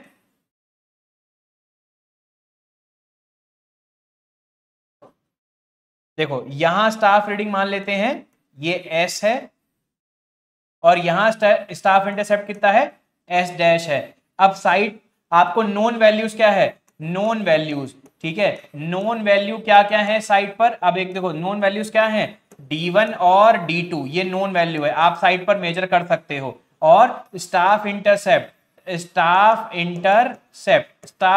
क्या है, ठीक है, एक S है और S डैश है, ये दोस्तों आप मेजर कर सकते हो, ये मेजर कर सकते हो। तो आपको फाइंड आउट क्या करना है, फाइंड आउट आपको दो चीजें फाइंड आउट करना है, के एंड सी। के आपको क्या फाइंड आउट करना है, के आपको फाइंड आउट करना है multiplying constant of a lens, multiplying constant of a lens. और आपको क्या फाइंड आउट करना है, additive constant of a lens. और आपको ये पता करना है, ठीक है, कि वो लेंस आपका एनालिटिक है कि नहीं। तो आपको पता है D1 बराबर क्या लिख सकते हो, D1 बराबर K times of S plus का C, और क्या लिख सकते हो D2 times of K times of S dash plus का C। क्योंकि सेम लेंस से D1 और D2 मेजर किया है, तो इसीलिए दोस्तों S और C जो आपका K और आपका जो C है वो सेम होगा कि नहीं होगा, K और C जो है वो सेम होगा। तो यहां पर आप देखो फ्रॉम टू इक्वेशन दो अननोन आप फाइंड आउट कर लोगे, from two equation two unknown can be find out, two unknown के and C can be determined.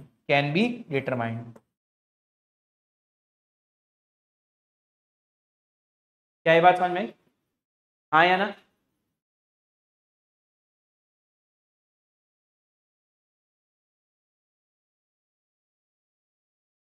बताओ भाई, समझ में आया? सिंपल मैथ्स है यार, इसमें तो कुछ करना ही नहीं है।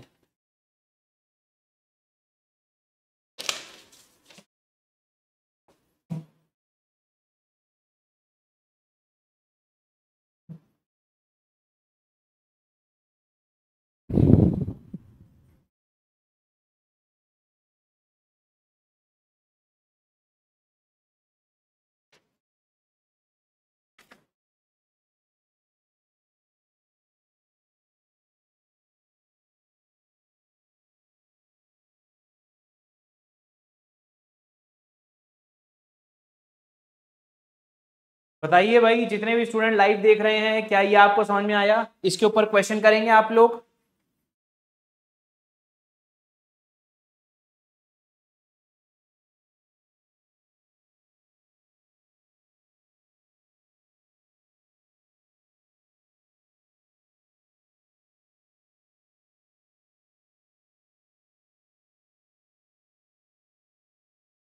चलिए ठीक है ना? इसके ऊपर एक क्वेश्चन करते हैं, कैलकुलेटर निकालिए और सॉल्व करके बताइए मुझे।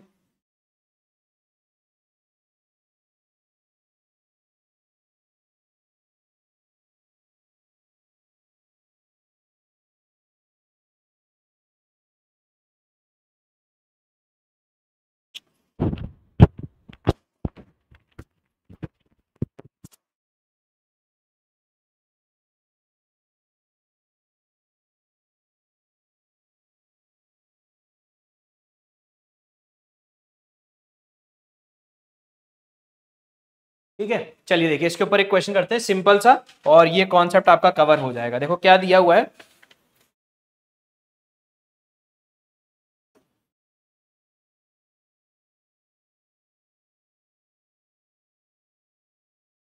Stadia reading were taken on 2 points, A and B.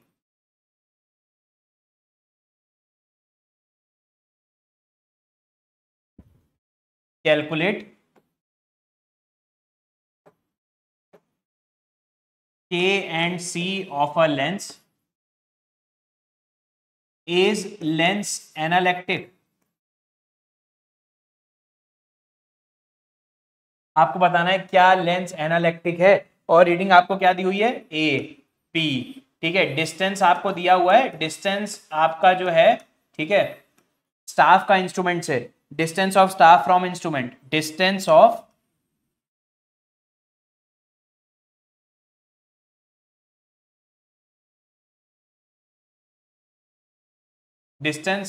Staff from instrument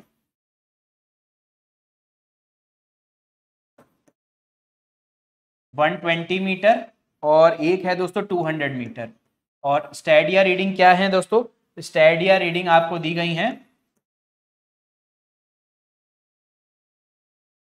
Stadia reading आपको दी गई है 1.23, 1.81, 2.39, 0.95, 1.93, 2.91, ये दिया गया है। आपको बताना है क्या ये लेंस एनालेक्टिक है, और अगर नहीं है, अगर यह है, तो के और सी की वैल्यू बतानी है। के और सी की वैल्यू आ गई तो आप बता सकते हो एनालेक्टिक है कि नहीं है।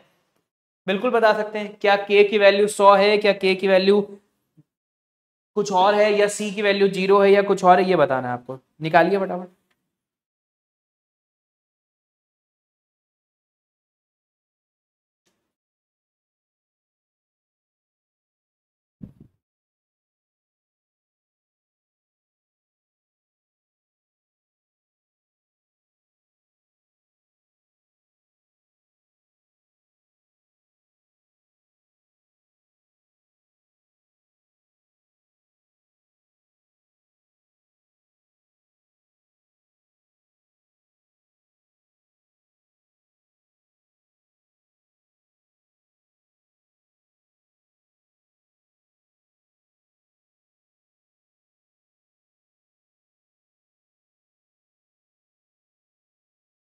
क्या ये एनालिटिक है लेंस? उमेश, राहुल, बताइए भाई, जितने भी स्टूडेंट लाइव देख रहे हैं।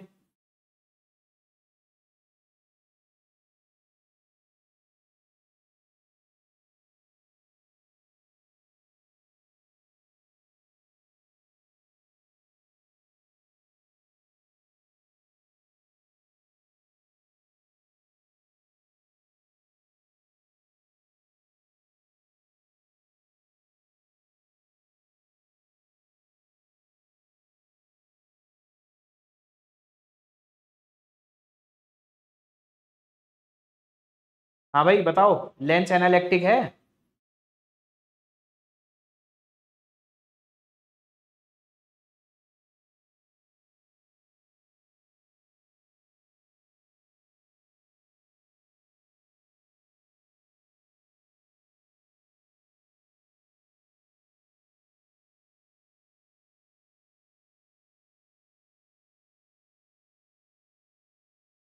सिंपल सा है यार, देखो ना, यहां पर स्टाफ इंटरसेप्ट क्या हो जाएगा, आपको पता है डी बराबर क्या होता है, के एस प्लस का सी। अब देखो एस यहां से निकाल लो, एस अगर आप यहां से निकालोगे तो क्या हो जाएगा, 2.39 माइनस 1.23 आ जाएगा। यहां से एस डैश निकाल लो, कितना आएगा, 2.91 माइनस 0.95 आ जाएगा कि नहीं आ जाएगा, यस और नो गाइस? तो आप देखो बहुत ध्यान से, 120 इज इक्वल टू के टाइम्स ऑफ एस की वैल्यू कितनी है, 2.39 माइनस 1.23 प्लस का सी। दूसरा क्या है, 200 इज इक्वल टू के टाइम्स ऑफ 2.91 माइनस 0.95 प्लस का सी। अब आप देख लो के और सी की वैल्यू क्या आ जाएगी, तो मुझे लगता है के की वैल्यू 100 आ जाएगी, सी की वैल्यू 4 आ जाएगी। तो अगर ऐसा आ रहा है, lens is not analytic, lens is not analytic, ये आप लोग चेक कर लेगा। एक बार चेक करो फटाफट, चेक करो, दो इक्वेशन, दो अननोन है, माइनस कर दो, आंसर आ जाएगा। दो इक्वेशन है, माइनस कर दो, हाँ बिल्कुल सही बात है यार रोशन, वेरी गुड, यही लिखा हुआ है मैंने। तो क्या लेंस एनालिटिक है?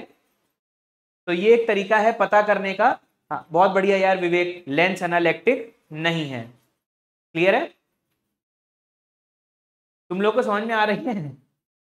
आज ऐसा क्यों लग रहा है कि बहुत सारे स्टूडेंट थके हुए हैं? मतलब आप यकीन मानो दोस्तों, पिछले 24 घंटे में मेरे यहाँ लाइट ना आज आई है शाम को 6 बजे, कल रात की गई हुई, आज शाम को 6 बजे लाइट आई है। ठीक है, तो आप खुद सोचो, मैं बहुत थका हूं, बट फिर भी मैं दोस्तों आप लोग को पूरा बेहतरीन तरीके से छोटे छोटे कॉन्सेप्ट्स को बहुत ही सिंप्लीफाई करके बता रहा हूं, चाहे वो टेक्योमेट्री इक्वेशन हो, चाहे वो लेंस के बारे में पता करना हो। उम्मीद करता हूं कि आप लोग को समझ में आ रहा होगा। ठीक है,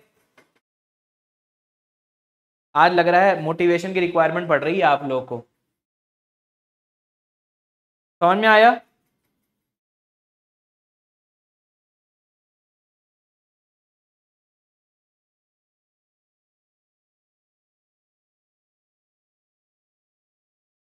हाँ नहीं है, बिल्कुल सही बात है रोशन।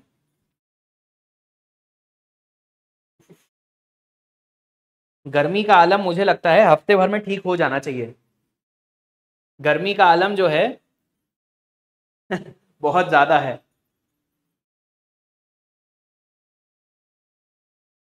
नहीं हमेशा कहाँ है, देखो विवेक, अभी कहाँ आया, जीरो सी जीरो कहाँ आ रहा है?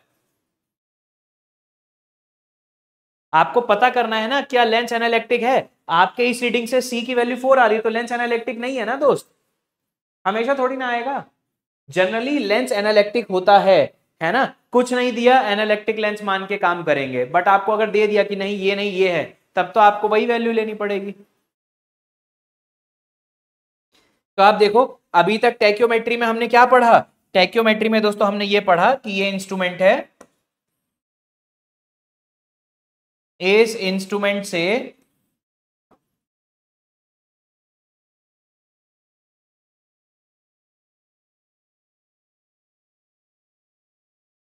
देखो बहुत ध्यान से दोस्तों,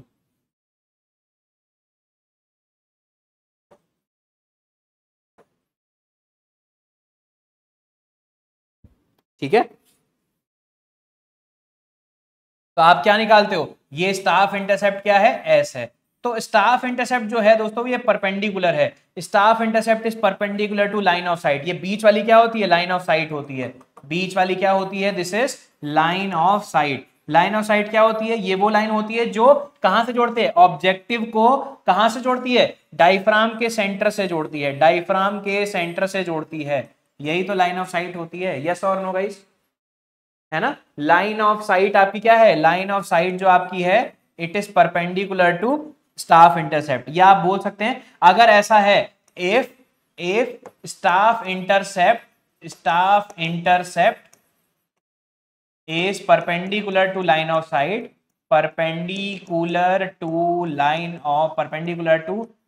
line of sight, अगर ऐसा है दोस्तों, ठीक है, ये अगर परपेंडिकुलर है तो स्टाफ इंटरसेप्ट, तो डी क्या हो जाएगा? Distance of staff from instrument, ds plus C हो जाएगा, है ना? तो एस आपका जो होना चाहिए किसके परपेंडिकुलर होना चाहिए? लाइन ऑफ साइट के परपेंडिकुलर होना चाहिए, है ना? के क्या है? मल्टीप्लाइंग कांस्टेंट क्या है? सी क्या है? Additive constant. तो हमेशा ध्यान रखिएगा इस फॉर्मूले के लिए दोस्तों क्या चीज है? इस फॉर्मूले के लिए आपका जो स्टाफ इंटरसेप्ट है वो किसके परपेंडिकुलर होना चाहिए? लाइन ऑफ साइट के परपेंडिकुलर होना चाहिए।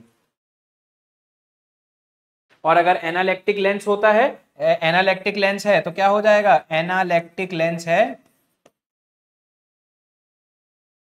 k की वैल्यू 100, c की वैल्यू अगर 0 है तो d बराबर क्या हो जाएगा? 100s हो जाएगा।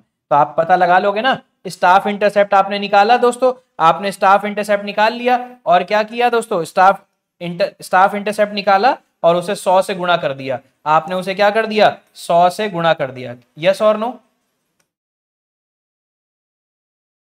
तो आपको क्या पता लग जाएगा? समझ रहे हो क्या किया हमने?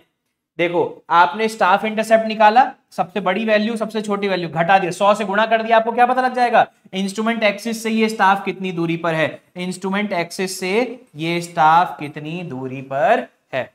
हाँ या ना? अरे भैया समझे कि नहीं समझे? समझ रहे हैं? सिंपल टेक्योमेट्री में क्या करते हैं हम लोग? स्टाफ इंटरसेप्ट निकाला, अगर एनालिटिक लेंस है 100 से गुणा कर दिया, इसका मतलब स्टाफ आपके इंस्ट्रूमेंट से 100 गुणे एस की दूरी पर है। अब समझ में आया? अरे लग रहा है समझ में नहीं आया।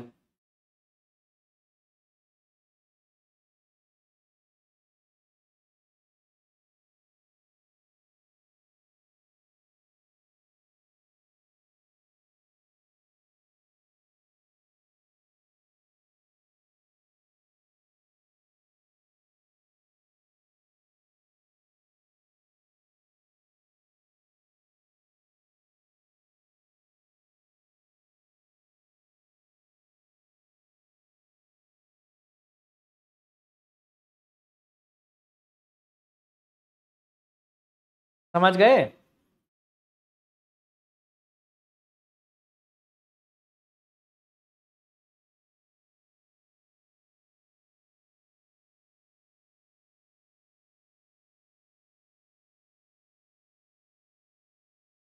आगे बढ़े।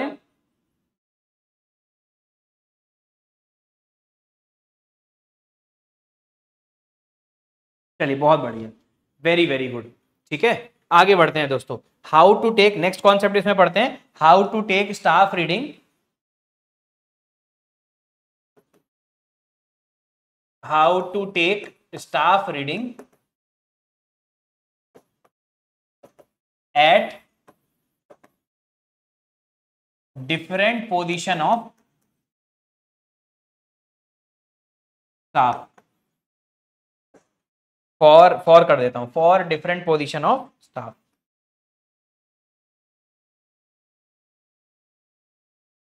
How to take staff reading for different position of staff.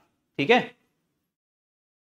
रुके राहुल, नहीं लिखा आपने अभी? जल्दी लिखो दोस्त, क्या कर रहे हैं, जल्दी लिखिए। विवेक, राहुल, उमेश, निवेदिता, जितने भी स्टूडेंट लाइव देख रहे हैं, क्या दोस्तों अभी तक के लेक्चर में कोई दिक्कत समझ में आ रही है? तो एक ऐसा तरकीब हमने देख लिया, सिर्फ लेंस की प्रॉपर्टी से हम ये बता सकते हैं बिना चेनिंग के वे स्टाफ कितनी दूरी पर है ना? मजेदार चीज बिल्कुल। और एक और चीज का फायदा मिल रहा है, आप इससे लेवलिंग भी कर सकते हो। लेवलिंग कर सकते हैं कि नहीं? अच्छा, कमेंट में मुझे फटाफट बताएं, देखें कितने लोग जाग रहे हैं, कितने लोग सो रहे हैं। कौन सी स्टाफ रीडिंग से हम लेवलिंग करेंगे, S1, S2 या S3? कौन सी स्टाफ रीडिंग से हम लोग लेवलिंग करेंगे? फटाफट मुझे कमेंट में बताओ। फटाफट मुझे कमेंट बताओ, देखते कितने सारे स्टूडेंट जग रहे हैं। जगले हैं भैया? हाँ भैया विनोद।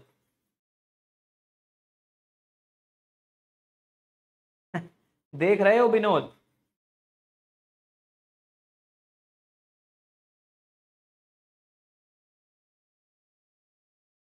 अरे बहुत बढ़िया यार। जाग रहे हो तुम लोग। वेरी वेरी गुड यार, वेरी गुड।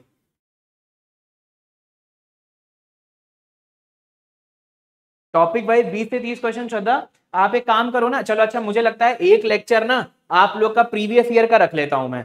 एसएससी जेई का प्रीवियस ईयर भी सॉल्व करवा देता हूं। हाँ वेरी गुड, सभी ने करेक्ट आंसर दिया है। आप लोग एसएससी जेई की प्रीवियस ईयर किताब खरीद लीजिए, उससे अच्छी कोई किताब नहीं है दोस्तों। मैं अभी भी आपको बता रहा हूं, आप प्रीवियस ईयर की किताब खरीद लीजिए। समझ रहे हैं आप मेरी बात को? चलिए बहुत बढ़िया। अब अगला कॉन्सेप्ट क्या है कि how to take staff reading. अब देखो इसमें दो केस बनते हैं। Case one, staff kept, when staff kept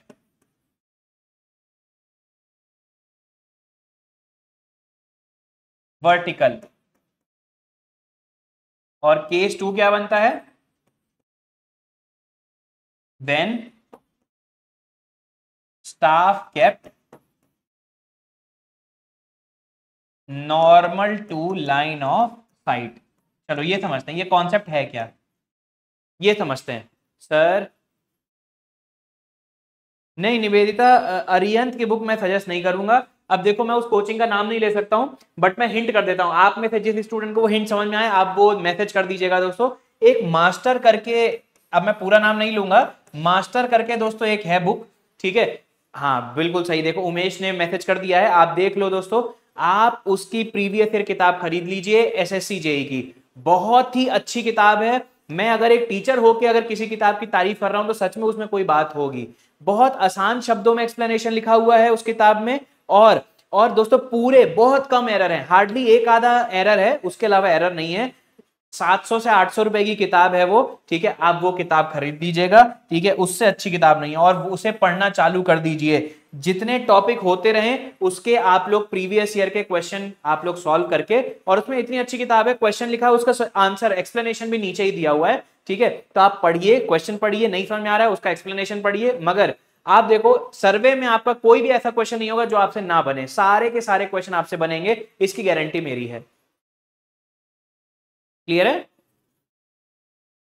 Amazon से मिल जाएगी, ठीक है? आप बिल्कुल, अब देखो केस वन लेते हैं, केस वन लेते हैं, केस वन दोस्तों लेते हैं। When staff kept vertical.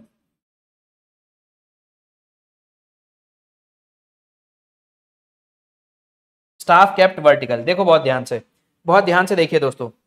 ऐसा कोई केस है, ऐसा कोई केस है। अब मैं आपके इंस्ट्रूमेंट को ऐसे दिखाऊंगा, और स्टाफ कैसे रखा हुआ है?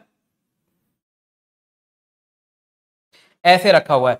तो मुझे एक बात बताओ दोस्तों, इस केस में बहुत ध्यान से सोच के बताइए, इस केस में आपने ये तीन रीडिंग देखी, क्या यहां पर स्टाफ जो है आपकी लाइन ऑफ साइट के वर्टिकल है क्या? क्या यहां पर स्टाफ लाइन ऑफ साइट के परपेंडिकुलर है क्या? नहीं। In this case, in this case, in this case staff is not, staff is not perpendicular to line of sight, perpendicular to line of sight. तो क्या यहां पर दोस्तों इस इंस्ट्रूमेंट से स्टाफ की दूरी के एस प्लस सी होगी क्या? आंसर करो दोस्तों, फटाफट आंसर करो। यहां पर ये जो लाइन ऑफ साइट है, क्या स्टाफ उसके परपेंडिकुलर है? नहीं है। अगर नहीं है तो क्या दोस्तों इंस्ट्रूमेंट से स्टाफ की दूरी के एस प्लस सी होगी क्या? नहीं होगी, नहीं होगी। तो इस केस में हम लोग क्या करते हैं दोस्तों, ध्यान दीजिएगा। चलिए अगले पेज पे डायग्राम बना देता हूं, यहां तक लिख लो पहले, यहां तक लिख लो, फिर आगे हम लोग आगे बढ़ते हैं। जल्दी जल्दी लिखिए दोस्तों।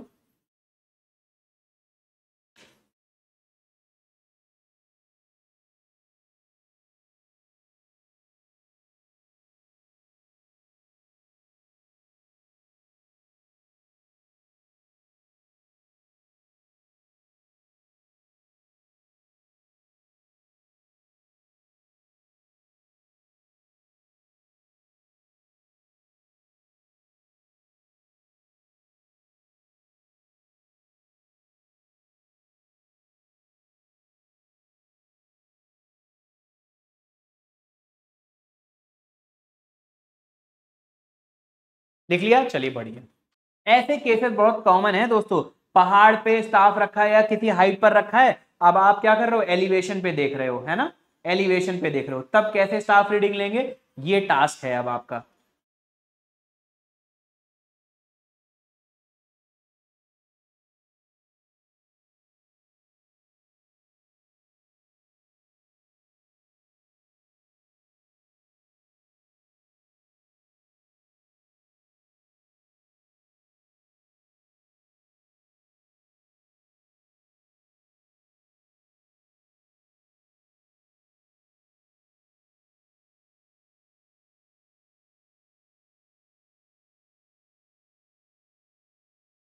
चलिए दोस्तों, इस केस में लिख लिया उम्मीद करता हूं, तो देखो बहुत ध्यान से, इस केस में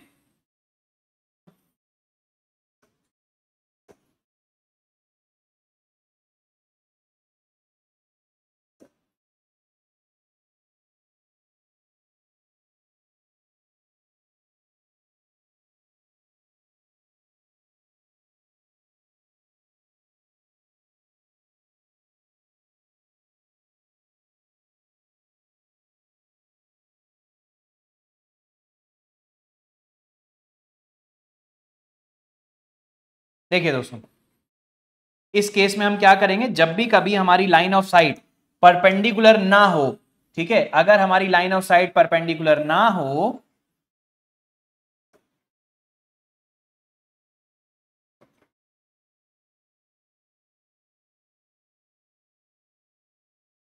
देखो अब हमारी लाइन ऑफ साइट क्या है, ये है, ये अभी एस है, और ये जो सेंट्रल एंगल है, ये ये एंगल, क्योंकि थियोडोलाइट से मैं पता कर सकता हूं ना ये एंगल कितना है, बीच वाला, ये बीच वाला एंगल अगर थीटा है, बहुत ध्यान से देखो, मुझे स्टाफ इंटरसेप्ट क्या करना है, मुझे स्टाफ इंटरसेप्ट इसके बिल्कुल परपेंडिकुलर लेके रखना है। ध्यान दीजिएगा, ये आपकी स्टाफ इंटरसेप्ट है, ये एस है ना, इसे मैं ऐसे रोटेट अगर कर दूं, ध्यान दीजिएगा दोस्तों, अगर मैं इसे ऐसे रोटेट कर दूं,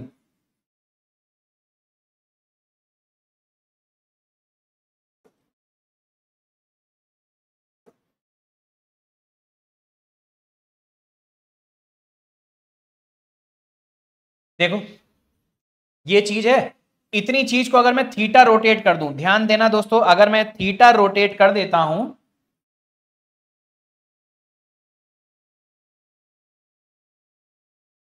ये मैंने थीटा रोटेट कर दिया, इस लाइन को दोस्तों मैंने क्या कर दिया, बहुत ध्यान से देखना, अरे नहीं समझ में आया लग रहा है, ये देखो एक लाइन अभी क्या है, ये है, ये एक लाइन है, इस लाइन को मैंने क्या कर दिया दोस्तों, इसे मैंने थीटा रोटेट कर दिया, कर सकते हैं कि नहीं कर सकते हैं, इसे मैंने थीटा रोटेट कर दिया, कर सकते हैं ना दोस्तों,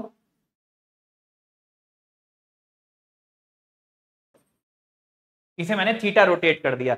अब आप बहुत ध्यान से देखिए, ये थीटा है, तो इसे मैंने कितना रोटेट किया, थीटा रोटेट किया, तो ये देखो अगर ये एस है, तो ये कितना हो जाएगा दोस्तों, एस कॉस थीटा हो जाएगा, एस कॉस थीटा हो जाएगा कि नहीं हो जाएगा, तो देखो बहुत ध्यान से, ये जो लेंथ है, अब ये लेंथ कितनी हो जाएगी, this length will be S cos theta. अब ये जो एस कॉस थीटा है, ये स्टाफ इंटरसेप्ट इसके परपेंडिकुलर है, ये स्टाफ इंटरसेप्ट इसके परपेंडिकुलर है, बिल्कुल सही बात है, तो यहां पर मैं लिख सकता हूं staff intercept perpendicular perpendicular to line of sight, perpendicular to line of sight, यहां क्या हो जाएगी, staff intercept perpendicular S cos theta, यहां कितनी हो जाएगी दोस्तों, एस कॉस थीटा।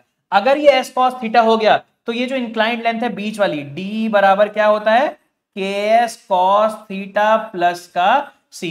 अगर आपको staff intercept perpendicular to line of sight मिल गया, तो ये जो बीच वाली लेंथ है ये मिल जाएगी कि नहीं मिल जाएगी, तो इंक्लाइंड लेंथ आप निकाल सकते हो, इंक्लाइंड लेंथ जो आपकी होगी, इंक्लाइंड लेंथ आपकी कितनी हो जाएगी, डी बराबर के एस कॉस थीटा प्लस का सी, डी नहीं बल्कि यहां पर एल लिखेंगे, डी तो क्या होता है, डी, यहां पर इंक्लाइंड लेंथ एल लिखेंगे, क्या ये बात समझ में आई, टी नहीं दोस्तों, इसे एल लिख लीजिएगा प्लीज,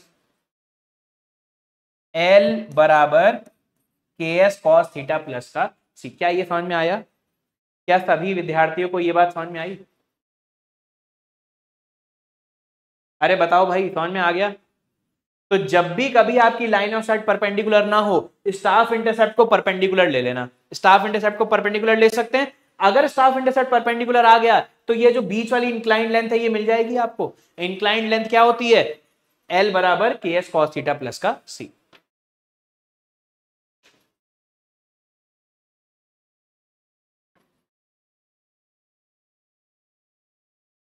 अरे बूझे कि नहीं बूझे भाई?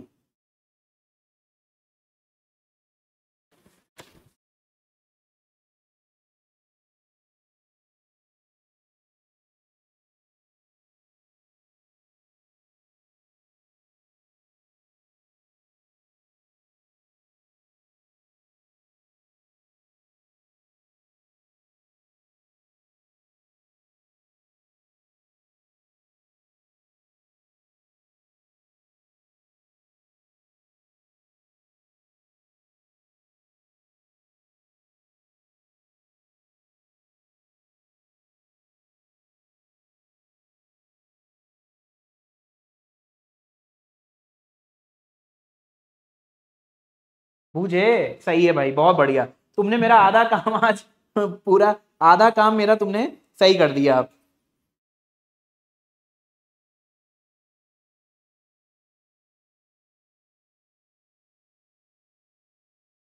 आगे बढ़े, चलिए अब एक और केस लेते हैं दोस्तों। ऐसा भी पॉसिबल है, अब देखो आपने एलिवेशन पे लिया, आपने क्या किया, एलिवेशन पे, स्टाफ एलिवेशन पे है और स्टाफ वर्टिकल रखा था, तो इंक्लाइंड लेंथ और स्टाफ इंटरसेप्ट पता लग गया दोस्तों। एक और केस लेते हैं, केस 2। उम्मीद करता हूं लिखा दोस्तों, आप लोगों ने लिख लिया? अरे भैया लिखा कि नहीं लिखा?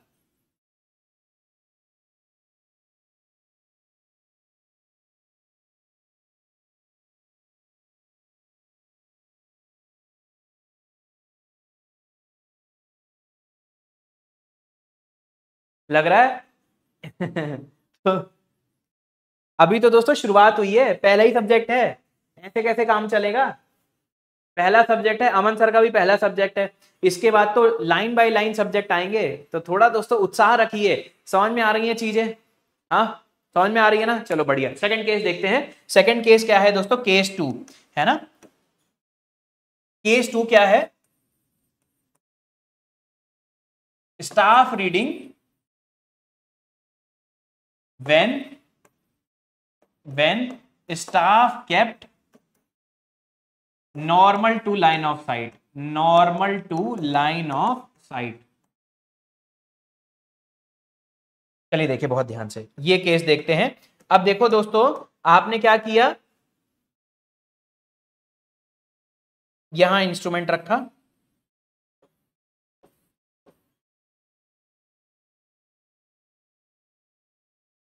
अब स्टाफ आपने ऐसे रखा है। स्टाफ आपने कैसे रखा है?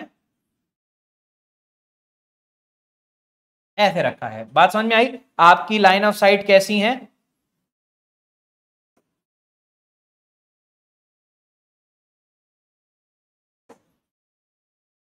ये देखिए, ये 90 डिग्री है, ये 90 डिग्री है। तो आप देखो बहुत ध्यान से, स्टाफ इंटरसेप्ट निकाल सकते हो?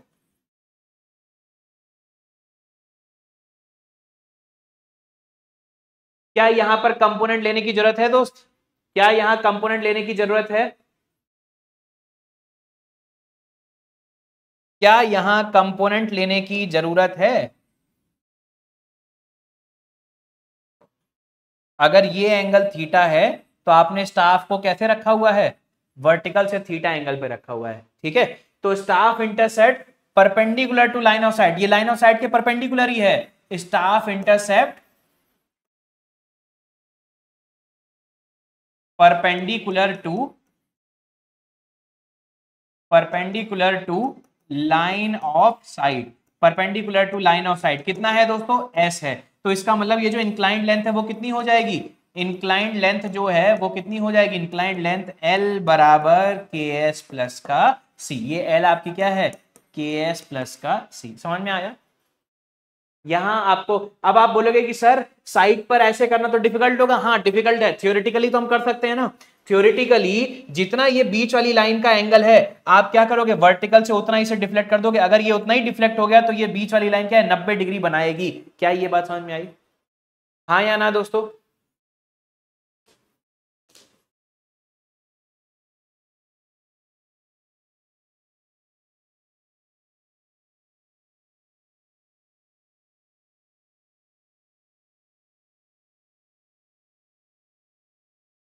अरे बूझे कि नहीं बूझे भाई, समझ में आए दोनों केसेस? कल की क्लास में ना इन्हीं के दोनों केसेस को यूज करके हम लोग आंसर निकालेंगे दोस्तों, ध्यान रखिएगा।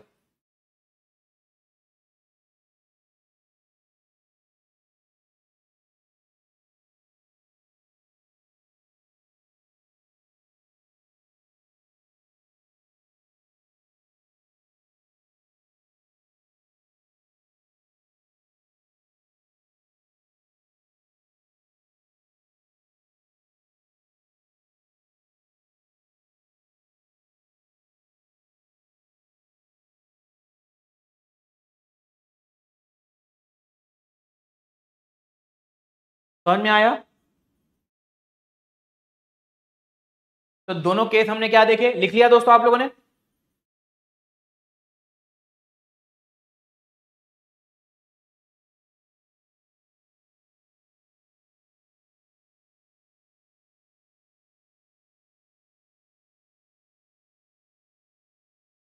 तो हमने दो केस क्या देखे? हमने केस 1 देखा, स्टाफ रीडिंग ऑन, चाहे एलिवेशन पे हो और डिप्रेशन चाहे नीचे हो, है ना? स्टाफ केप्ट ठीक है वर्टिकल। आपने स्टाफ को कैसे रखा है? वर्टिकल रखा है। तो इस केस में स्टाफ रीडिंग क्या होती है? इस केस में स्टाफ रीडिंग हम कैसे लेते हैं? स्टाफ रीडिंग आप कैसे लेते हो? ठीक है, स्टाफ इंटरसेप्ट कैसे लेते हो? स्टाफ इंटरसेप्ट लेते हो आप इस केस में, स्टाफ इंटरसेप्ट लेते हो आप एस कॉस थीटा। अगर staff intercept S cos theta है तो बहुत ध्यान से देखिए, इंक्लाइंड लेंथ कितनी होती है इस केस में? इंक्लाइंड लेंथ आपकी होती है, इंक्लाइंड लेंथ एल होती है के एस कॉस थीटा प्लस का सी। दूसरा केस क्या है? चाहे आप स्टाफ रीडिंग ले रहे हो एलिवेशन पे या डिप्रेशन पे, स्टाफ को आपने normal to line of sight रखा है, ठीक है, स्टाफ रीडिंग ऑन एलिवेशन, ठीक है, या डिप्रेशन। और ध्यान दीजिएगा दोस्तों, स्टाफ कैसे रखा है? Staff kept normal to line of sight, staff kept normal to line of sight. आपने अगर ऐसे रखा हुआ है, इस वाले केस में स्टाफ इंटरसेप्ट कैसे लेते हैं? स्टाफ इंटरसेप्ट आपका क्या होता है?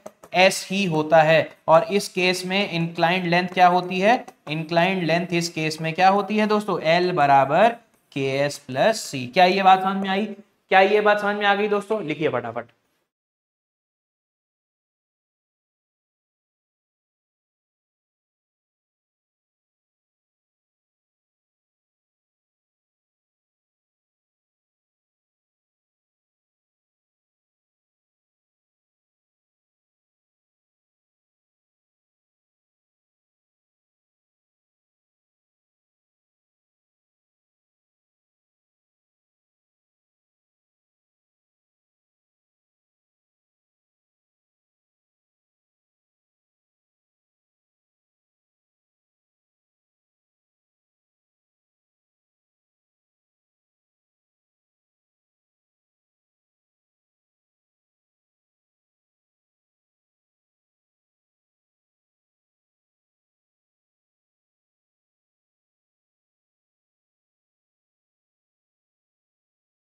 समझ में आया?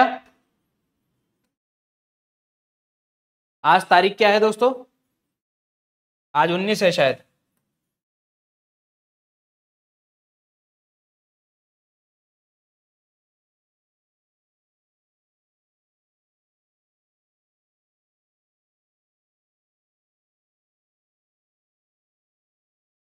किसी को कोई डाउट तो नहीं है? ठीक है, चलिए दोस्तों आज की क्लास फिर हम यहीं ओवर करते हैं। हाँ 19 है, आज की क्लास यहीं ओवर करते हैं। और कल कल जब हम नेक्स्ट क्लास में मिलेंगे तो इसी चैप्टर को फिनिश कर देंगे। कल हमारा ये चैप्टर खत्म हो जाएगा, एरिया वॉल्यूम खत्म हो जाएगा। तो कल की क्लास में हम ये चैप्टर, थोड़ा सा ही बचा है, ज्यादा नहीं बचा है इसमें, ये चैप्टर और एरिया वॉल्यूम खत्म कर देंगे। बात समझ में आई है आप लोग को? तो कल हो जाएगा थर्सडे, फिर फ्राइडे की एक क्लास रहेगी। फ्राइडे की एक क्लास में दोस्तों मैं आप लोगों को एक क्लास में आप लोगों को कॉन्टूर और कर्व पढ़ा दूंगा, कॉन्टूर और कर्व भी आपका हो जाएगा, ठीक है। फिर बचेंगे 2 chapter, photogrammetry, theory of error, फिर हमारा सर्वे का सफर खत्म हो जाएगा, ठीक है। सर्वे का सफर हमारा खत्म हो जाएगा। उम्मीद करता हूं अब तक के आपने सर्वे के जितने भी लेक्चर हैं उसे आपने एंजॉय किया होगा। अब तक के लेक्चर में कोई दिक्कत तो नहीं है दोस्तों, ठीक है। प्रीवियस ईयर क्वेश्चन स्टार्ट कर दीजिए दोस्तों सॉल्व करना। अब आप लोग सॉल्व करिए क्योंकि पूरा सब्जेक्ट खत्म होने को आ गया है। हार्डली 3 से 4 दिन में, 3 से 4 लेक्चर में आपका पूरा सिलेबस खत्म हो जाएगा, ठीक है। चलिए आज की क्लास यहीं ओवर करते हैं। बहुत बहुत धन्यवाद दोस्तों, गुड नाइट एवरीवन, और मिलेंगे हम लोग नेक्स्ट क्लास में। नेक्स्ट क्लास में मिलेंगे और सर्वे के समापन की ओर बढ़ेंगे, ठीक है। चलिए गुड नाइट एवरीवन, ठीक है।